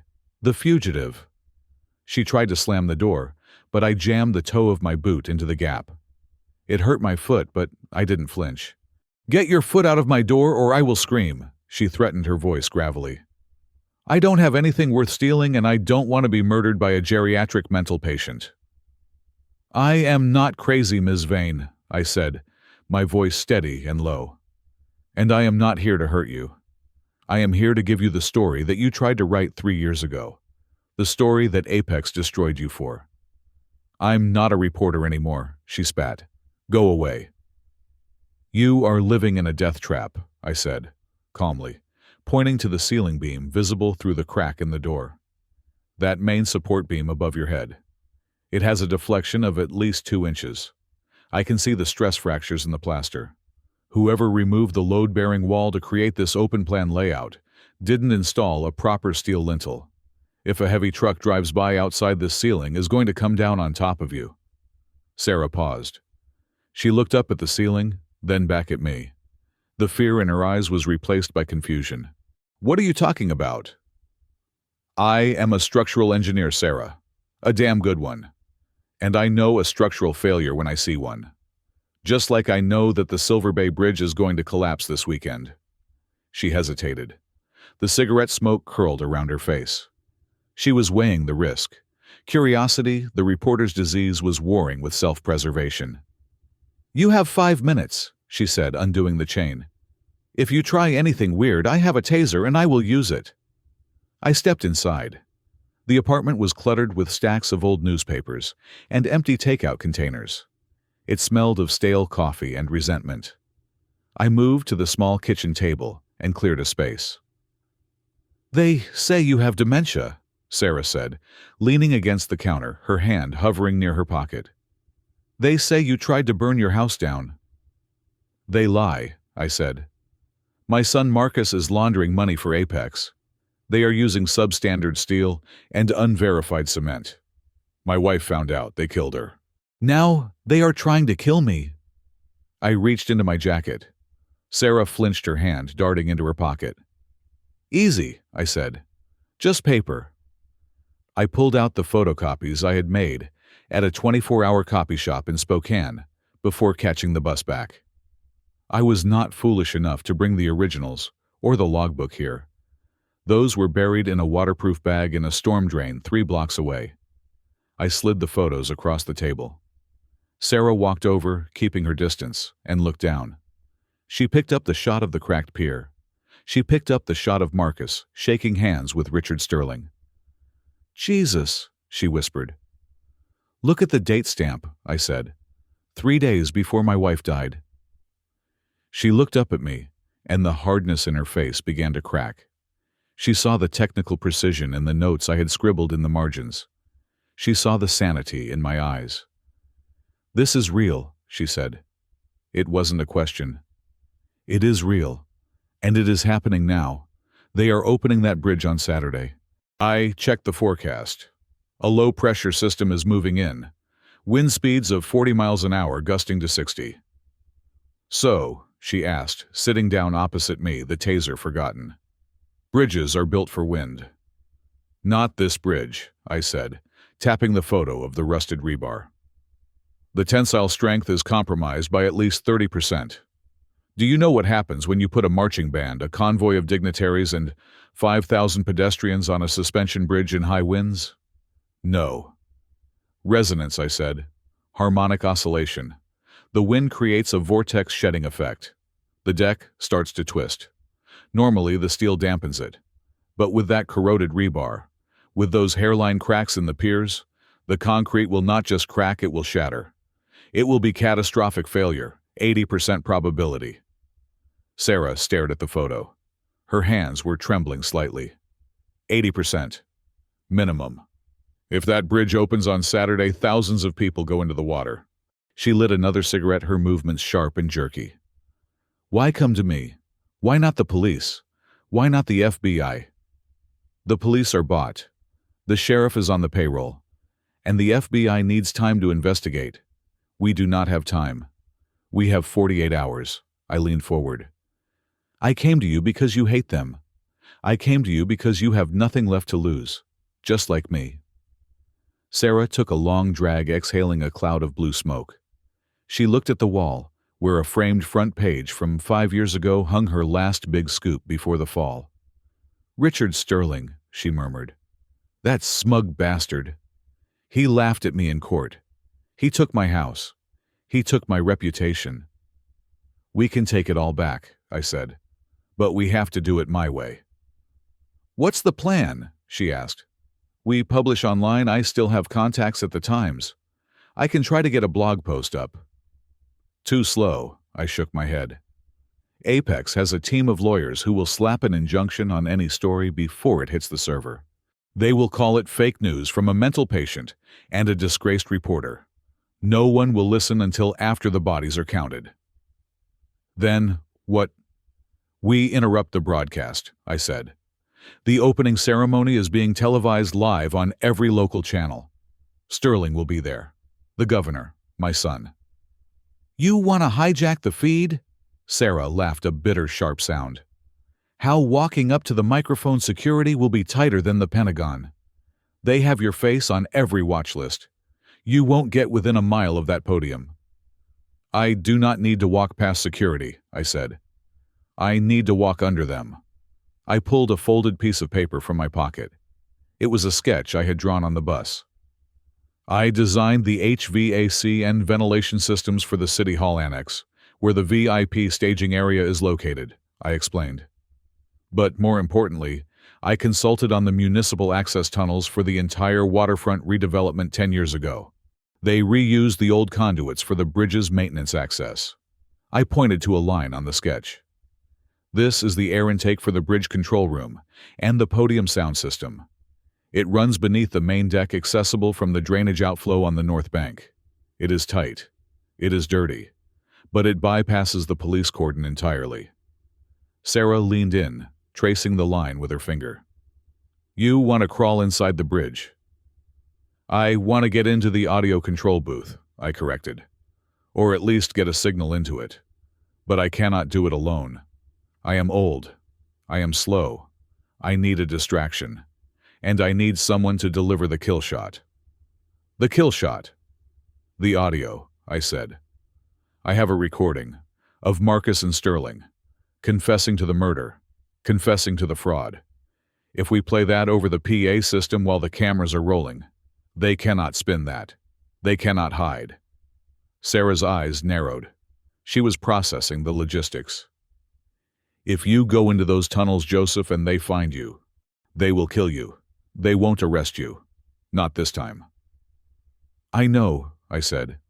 That is why I am the bait. The bait. I will trigger the perimeter alarms on the south side, I explained. I will make sure they see me. I will draw their security, their thugs, Marcus. I will draw them all away from the control booth. While they are hunting the crazy old man in the south tunnels, you will go in through the north intake. Me, Sarah pointed to herself. I'm not an engineer. I don't know how to navigate a ventilation shaft.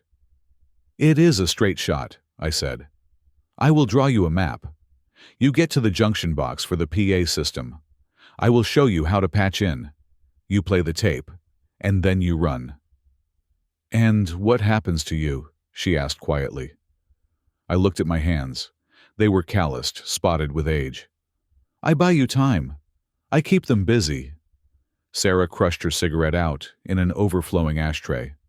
She looked at me for a long moment, searching for any sign of hesitation. She found none. "You're going to die, Joseph," she said bluntly.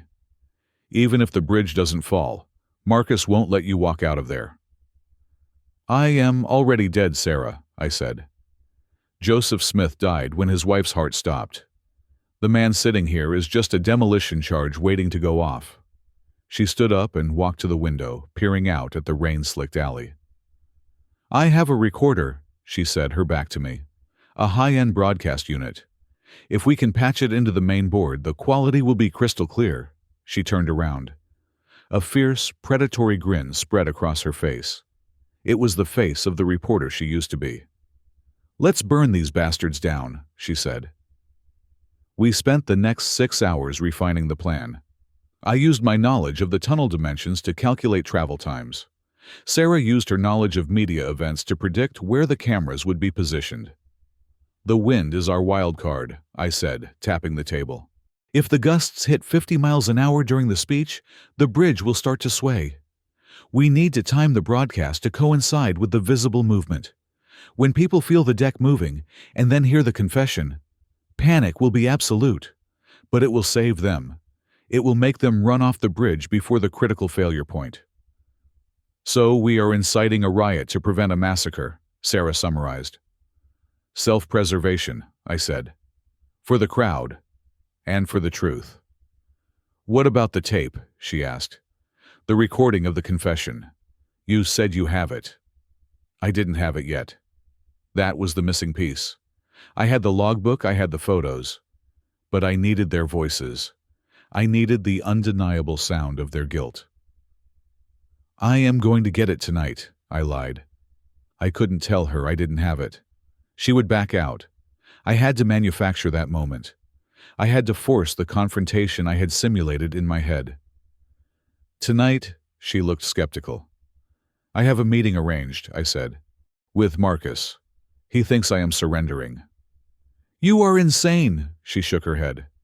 "I am an engineer," I repeated. "I calculate risks." It was a gamble. A massive, reckless gamble. I had to get Marcus to confess, record it, and survive long enough to get the tape to Sarah. All before Saturday morning. "Okay," Sarah said. "I'm in, but Joseph—" "Yes," she reached out and squeezed my hand. Her grip was surprisingly strong. "Don't you dare die before we ruin them." "I promise," I said. "I have a bridge to inspect." We shook on it. An alliance forged in desperation and rust. I left her apartment an hour later, heading back into the rain. I had to retrieve the logbook. I had to set the trap for Marcus. And I had to prepare for the final inspection of my life. The storm was coming. And I was bringing the thunder. I bought a burner phone at a convenience store on the outskirts of the warehouse district. It was a cheap plastic thing with a screen the size of a postage stamp, but it was untraceable. I sat in the cab of a stolen pickup truck, an old Chevy I had hot-wired, using a technique I learned from a site mechanic back in the 80s, and dialed the number I knew better than my own social security number. Marcus answered on the first ring. "Who is this?" His voice was sharp-edged, with the exhaustion of a man who hasn't slept in days. "It is over, Marcus," I said, pitching my voice to sound thin and defeated. "I am tired. I am cold, and I just want to go home." "Dad?" The relief in his voice was instantaneous and almost pathetic. "Dad, where are you, Jesus? We have been worried sick. Just tell me where you are." "I have the book," I said, letting a tremor enter my voice. "Eleanor's book. I read it. I do not understand most of it, but I know it is bad for you. I don't want to ruin you, son. I just want my house back. I want to sleep in my own bed." "Of course, Dad, of course." "We can work this out. Just bring the book to me. We can burn it together. No one has to know. Not at the house, I said. Too many memories. Meet me at the old storage yard, the one on Pier 9, where you used to play when you were a kid. Do you remember? Pier 9, Dad, that place is a wreck. It's condemned. It is fitting, I said. Tonight, 11 o'clock. Come alone, Marcus. If I see police, I burn the book myself. Okay. Okay, alone. Pier 9, 11 o'clock. Just wait for me, Dad. Please. I hung up and snapped the phone in half. I had 6 hours. I drove the stolen truck to the back entrance of Pier 9. It was an Apex storage facility that had been decommissioned 5 years ago due to structural instability that I had identified in a report they ignored. The chain-link fence was rusted, the padlock easily bypassed with a pair of bolt cutters I found in the truck bed. The warehouse was a cavernous space of corrugated iron and rotting timber, smelling of creosote and rat droppings. Rain drummed relentlessly on the metal roof, a deafening white noise that would mask footsteps. I parked the truck in the shadows and got to work. I am 68 years old. I cannot fight a team of security guards. I cannot outrun a bullet. But I can engineer an environment. I walked the perimeter of the central bay, where I planned to meet them. I looked up at the high steel shelving units towering 30 feet into the gloom. They were still loaded with pallets of old rusted scaffolding clamps and concrete forms, heavy, lethal. I climbed the access ladder to the mezzanine level. My knee screamed a hot knife twisting in the joint, but I gritted my teeth and kept moving. I located the main support pins for the shelving unit closest to the loading bay door. These were massive steel bolts, an inch in diameter. I took out the heavy wrench I had brought. I applied torque.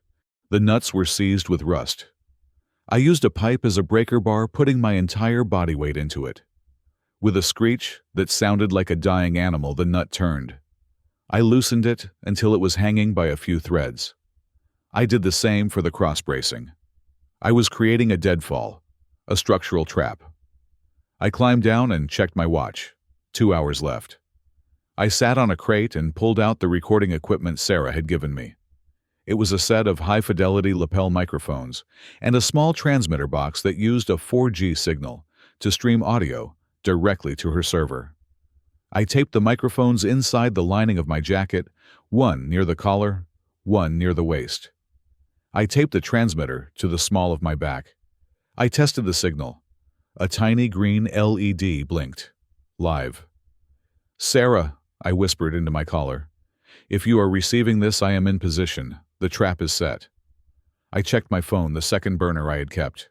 A text message appeared, signal strong. I have the stream open. Good luck, Joseph. I took a deep breath. The warehouse was cold, but I was sweating. This was it. The final load test. At 10:55, headlights swept across the high windows. I stood in the center of the bay, directly under the single working halogen bulb I had left on. I held the logbook in my hand, not the real one, but a dummy book I had bought at a thrift store filled with random papers. The loading bay door rolled up with a clatter. Marcus walked in. He was not alone. I knew he wouldn't come alone.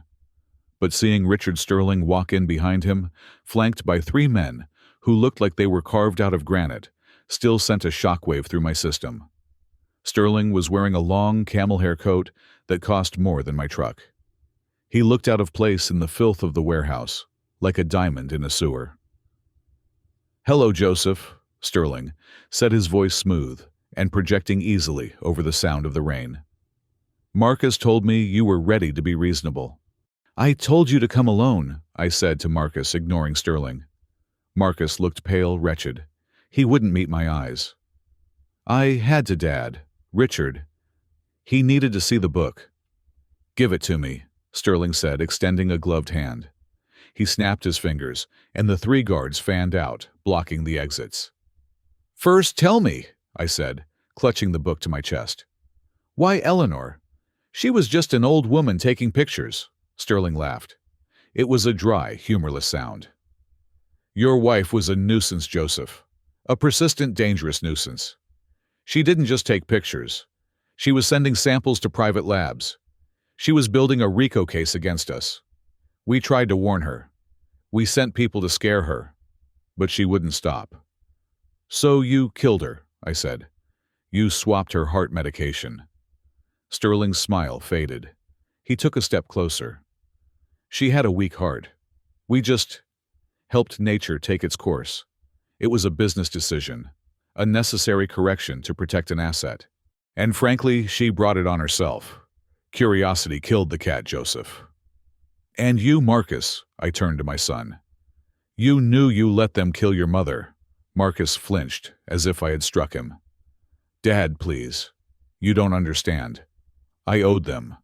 The gambling. It was out of control. They were going to kill me. They offered to wipe the debt if I just looked the other way. I didn't know they were going to do it that night, I swear. I just gave them the key." "You gave them the key," I repeated, my voice trembling with genuine rage. "You gave them the key to the house where she raised you. You let the wolf into the fold." "I had no choice," Marcus screamed, his voice cracking. "It was her or me. Do you think I wanted this? Do you think I sleep at night? But it is done. She is dead. And you are going to be dead too if you don't give us that book." "There," I whispered. "Self-preservation. You chose yourself over your mother." "Give me the book, old man," Sterling snapped, losing patience. He nodded to the nearest guard. "Take it from him." The guard stepped forward. He was massive, holding a baton.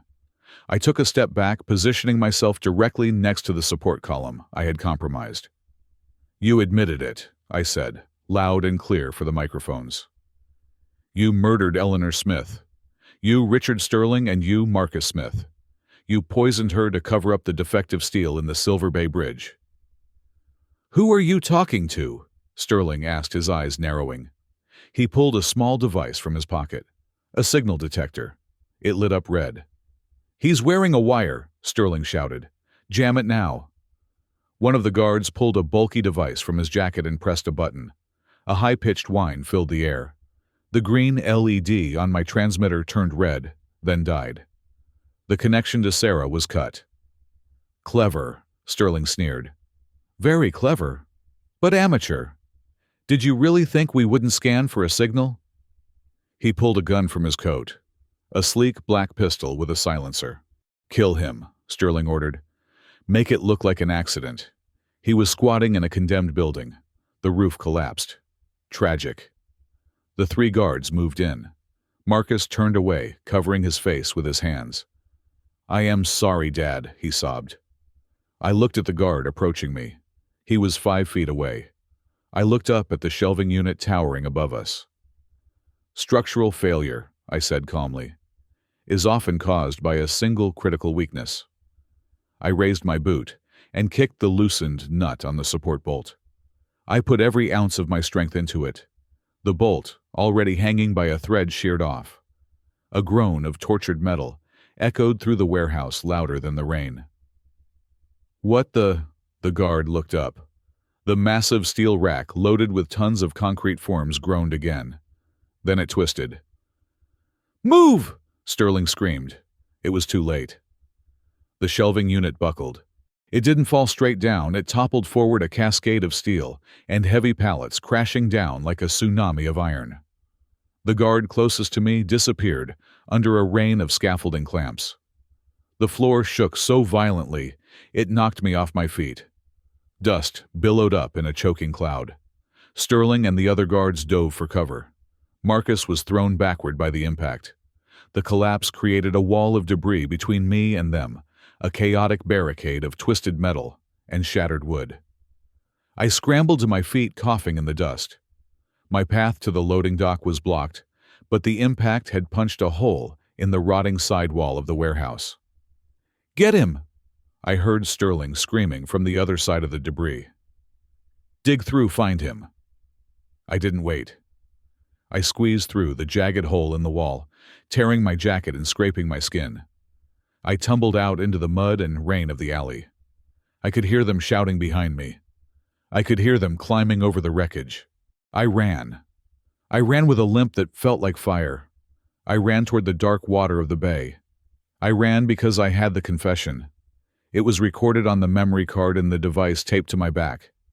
The live stream might have been cut, but the local recording was safe. They had admitted everything. Now, I just had to survive long enough to play it for the world. Saturday morning broke with a sky the color of a bruised plum. The wind was whipping off the Puget Sound, gusting at 40 miles an hour, driving a stinging spray of rain against the windshield of the stolen sedan I had parked a mile from the bridge. To the thousands of people gathering on the shoreline, the weather was just a nuisance, a dampener on their festivities. To me, it was a variable in a catastrophic equation that was rapidly solving itself. I watched the ceremony through a pair of binoculars I had found in the glove box. The Silver Bay Bridge stretched across the water like a gray scar. It was draped in red, white, and blue bunting. Flags snapped violently in the gale. On the main deck, a stage had been erected. I could see the tiny figures of the marching band warming up their brass instruments, glinting dully. I could see the mayor shaking hands with Richard Sterling. And standing just behind them, looking pale and checking his phone every 5 seconds, was my son Marcus. I lowered the binoculars. My hands were steady, but my body was a wreck. The fall in the warehouse had badly bruised my ribs, and my bad knee was swollen to the size of a grapefruit. I had wrapped it in duct tape to keep it rigid.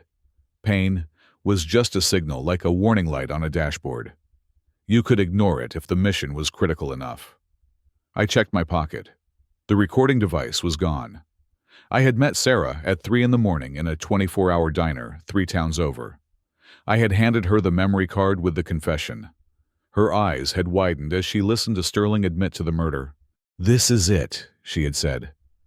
"I will be in the media tent. I have tapped into the wireless receiver for the main PA system. When you give the signal, I override the mayor's speech." "The signal will be visual," I had told her. "I will be on the bridge."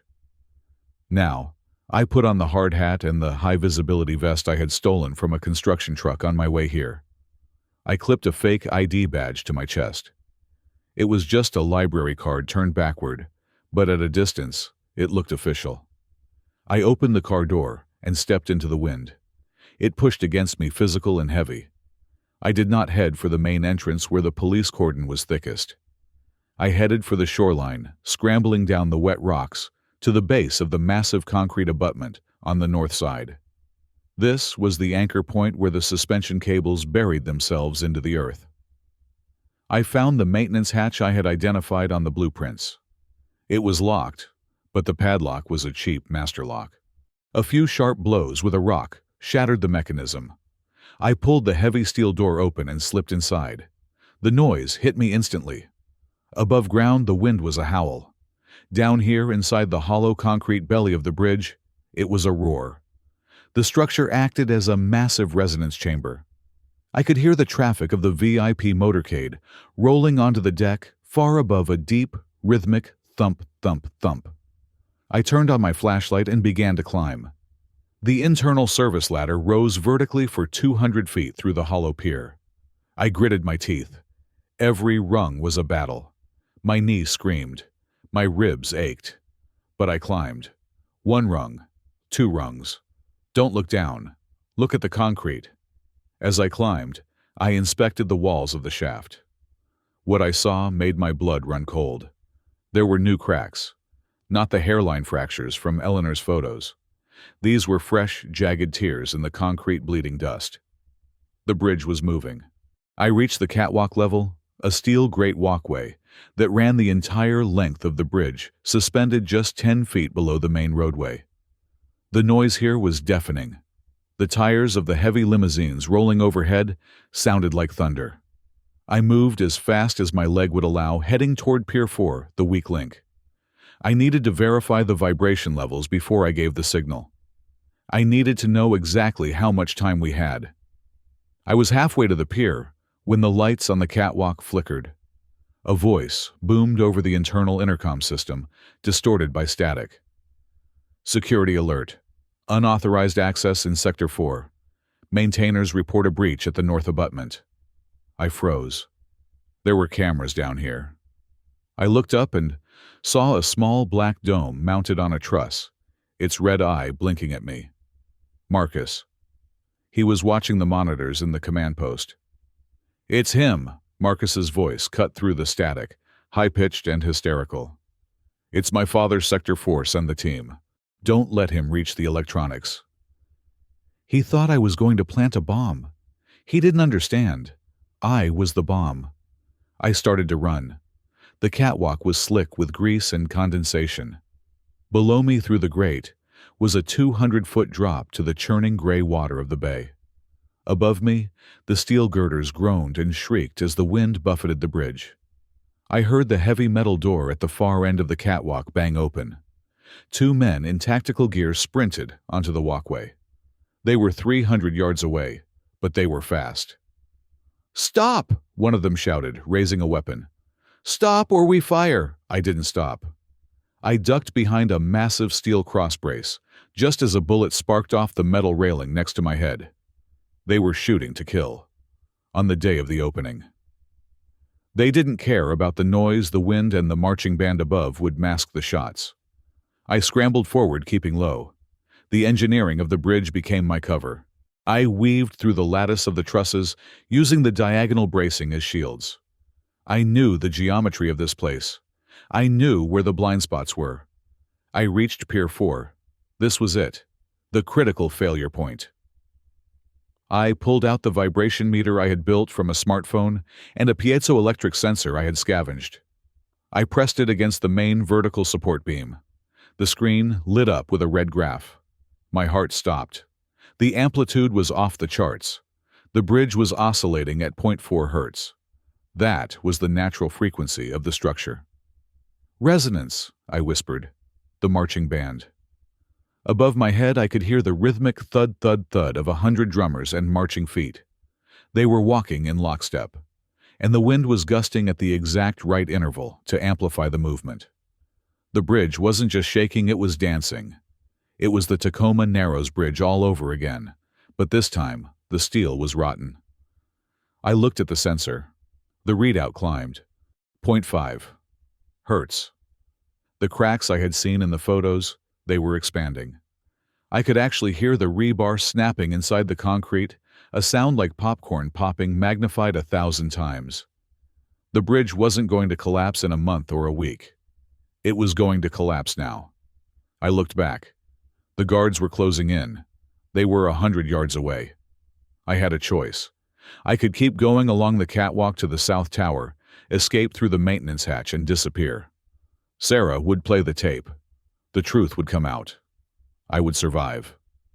But if I ran, the 5,000 people standing on the deck above me, the families, the children, the band, they would die.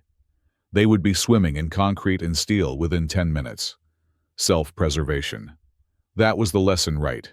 Save yourself. I looked at the sensor again. The red line spiked. "Damn it," I spat. Self-preservation applied to the species, not just the individual. I didn't run away. I climbed up.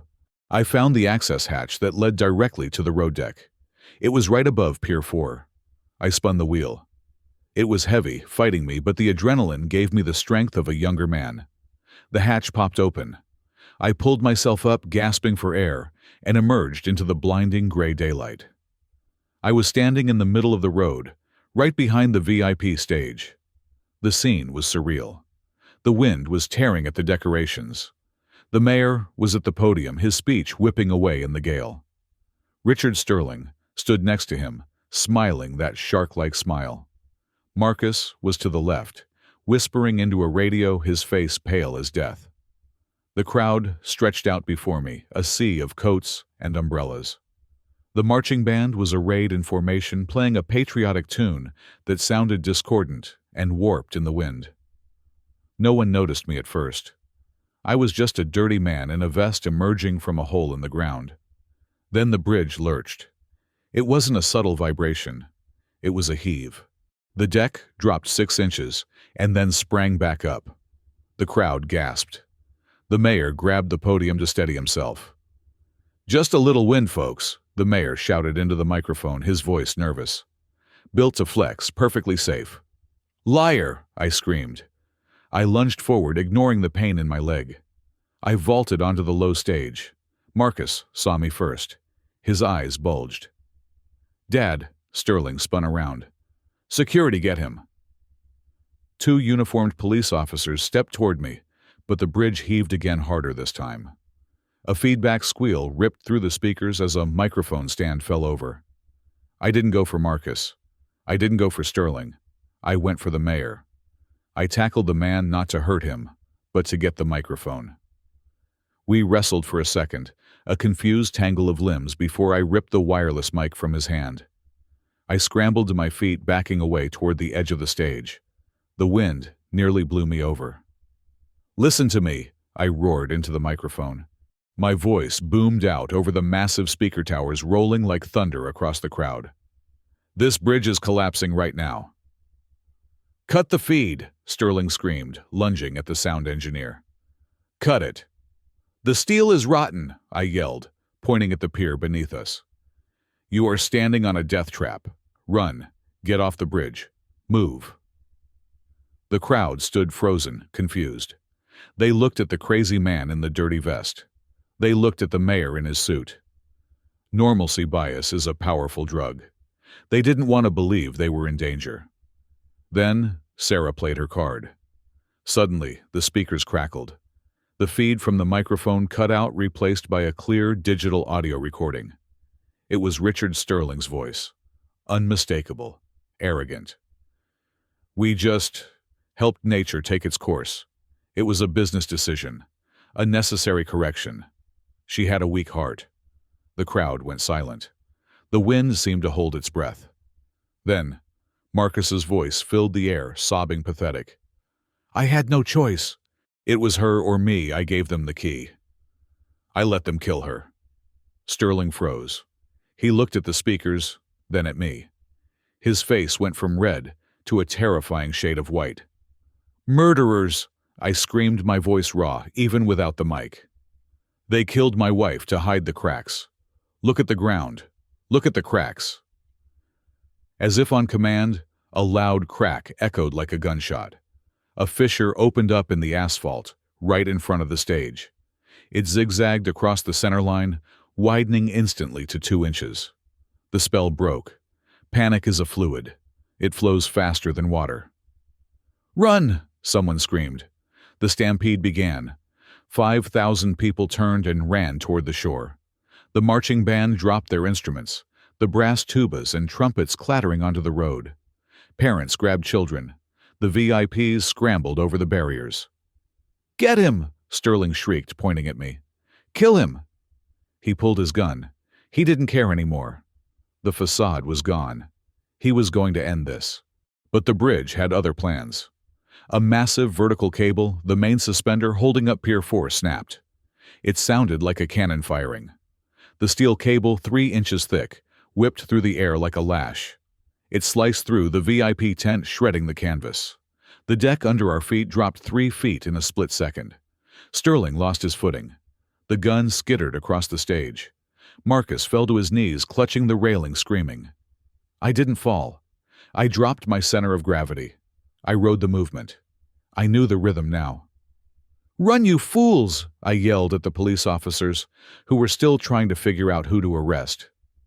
"It's going down." The officers looked at the widening cracks, looked at Sterling, scrambling for his gun, and made a decision. They turned and ran, ushering the civilians toward the exit. I stood alone on the stage with the men who had destroyed my life. Sterling grabbed his gun. He struggled to his knees, aiming at me. The bridge was pitching like a ship in a storm now, rolling 20 degrees to the left. "You old bastard!" Sterling screamed. "You ruined everything," he fired. The bullet whizzed past my ear. I didn't move. I looked at him. "I didn't ruin it, Richard," I said, my voice calm amidst the chaos. "Gravity did." Another cable snapped. The sound was sickening. The entire section of the bridge behind the stage where the band had been standing moments ago tore away. A slab of concrete the size of a tennis court fell into the bay, taking the empty chairs and instruments with it. A massive plume of water shot up. The vibration knocked Sterling flat. He slid across the tilted stage, clawing at the wood. He slid right past me. I watched him slide. I could have reached out. I could have grabbed his coat.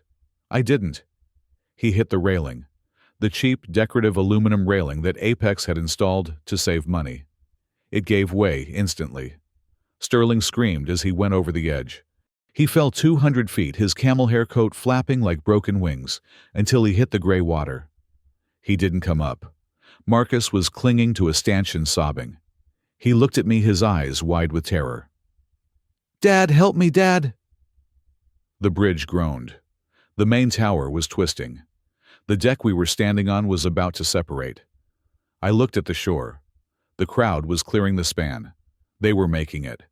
Sarah's broadcast had saved them. I looked at my son. "Dad," he reached out a hand. "Please," I looked at his hand. The hand that had taken the money. The hand that had given the key. I stepped closer. The wind whipped my vest. "You made your choice, Marcus," I said. "You chose the money. Now you have to carry the weight." I turned my back on him. I grabbed the maintenance ladder railing. The bridge was disintegrating around us. I had to time my jump. The section connecting to the main pylon was still holding, but the gap was widening. "Dad, no, don't leave me." I looked back one last time. Marcus was paralyzed by fear, curled into a ball on the tilting stage. He wasn't a man. He was just a child who had broken something he couldn't fix. "Run away, Marcus," I whispered. I leaped across the widening fissure, landing hard on the stable section of the deck. I didn't look back. I scrambled toward the pylon, toward the emergency stairs that spiraled down the concrete tower. Behind me, with a sound like the earth tearing apart the center span of the Silver Bay Bridge, gave up the ghost. It folded in half and crashed into the sea. And my son went down with it. The collapse of a bridge is not a silent event. It does not happen in the polite, slow-motion way movies depict. It is a cacophony of screaming metal, shattering concrete, and the guttural roar of physics taking revenge on arrogance. When the main span gave way, the sound was like the earth clearing its throat. The central deck, where the band had been playing patriotic marches just minutes before, detached completely. It fell 200 feet into the gray, churning waters of the Puget Sound, sending up a geyser of spray that coated the remaining sections in a mist of salt and debris. I was standing on the northern approach, clinging to a maintenance stanchion. The section I was on held. It shuddered violently, dipping 3 feet before rebounding with a sickening lurch. But the pylon anchored into the bedrock did its job. Below me, the scene was apocalyptic. Richard Sterling was gone, swallowed by the bay. But Marcus was not. My son had not fallen with the center span. He had been thrown backward by the recoil of the snapping cable, landing hard on the edge of the jagged precipice where the road used to be.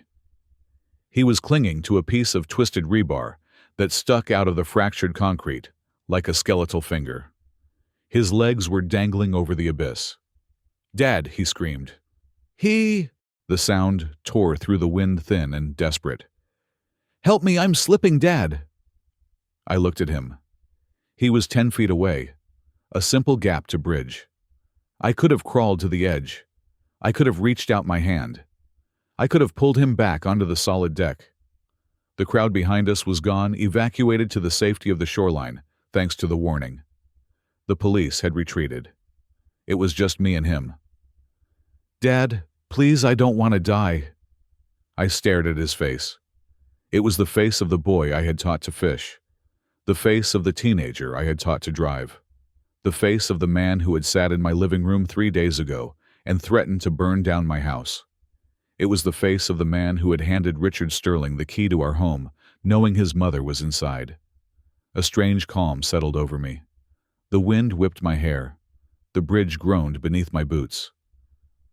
"Why?" I asked. My voice was not a scream. It was quiet, carried to him by the wind.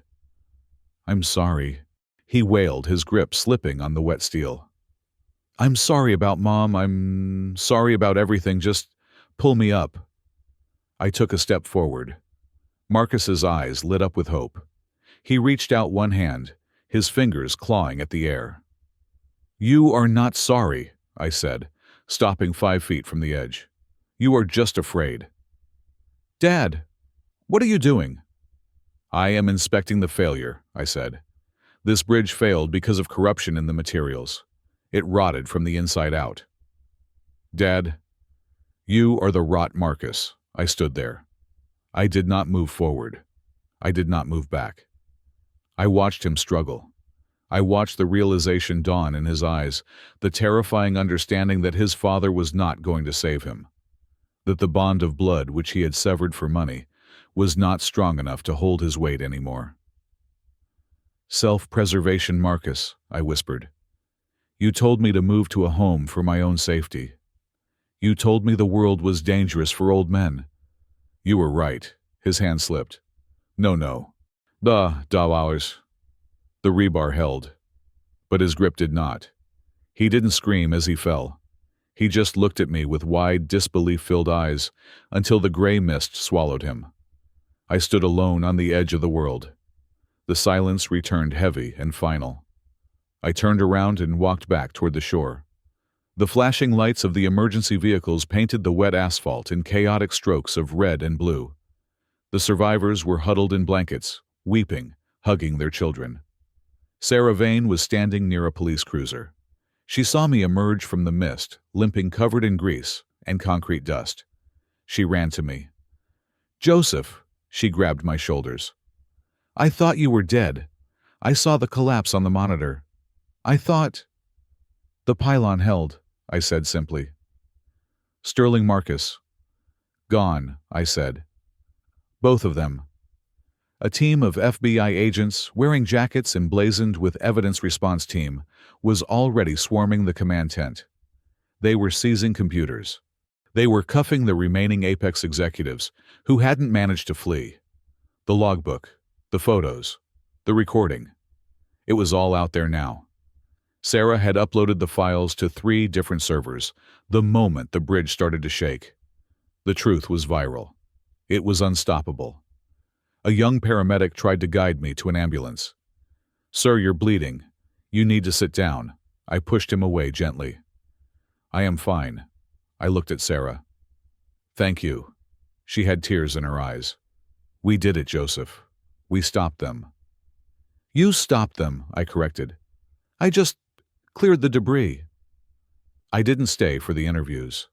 I didn't wait for the sheriff, who was now being led away in handcuffs by federal agents, to give a statement. I walked past the cameras, past the reporters shouting questions, past the wreckage of the celebration. I walked until I found a side street. I found a bus stop. I sat down and waited. I was done. 6 months later. The air here is different. It smells of pine needles and fresh water, not salt and diesel. The lake is a sheet of glass reflecting the mountains of Idaho. It is quiet. My name is not Joseph Smith anymore. That man died on the Silver Bay Bridge. My name is Thomas now. I live in a small cabin 10 miles from the nearest town. I have no internet. I have no cell phone. I pay for my groceries in cash. I spend my days fishing. I sit on the end of my small wooden dock watching the bobber float on the water. I don't catch much, and when I do, I throw it back.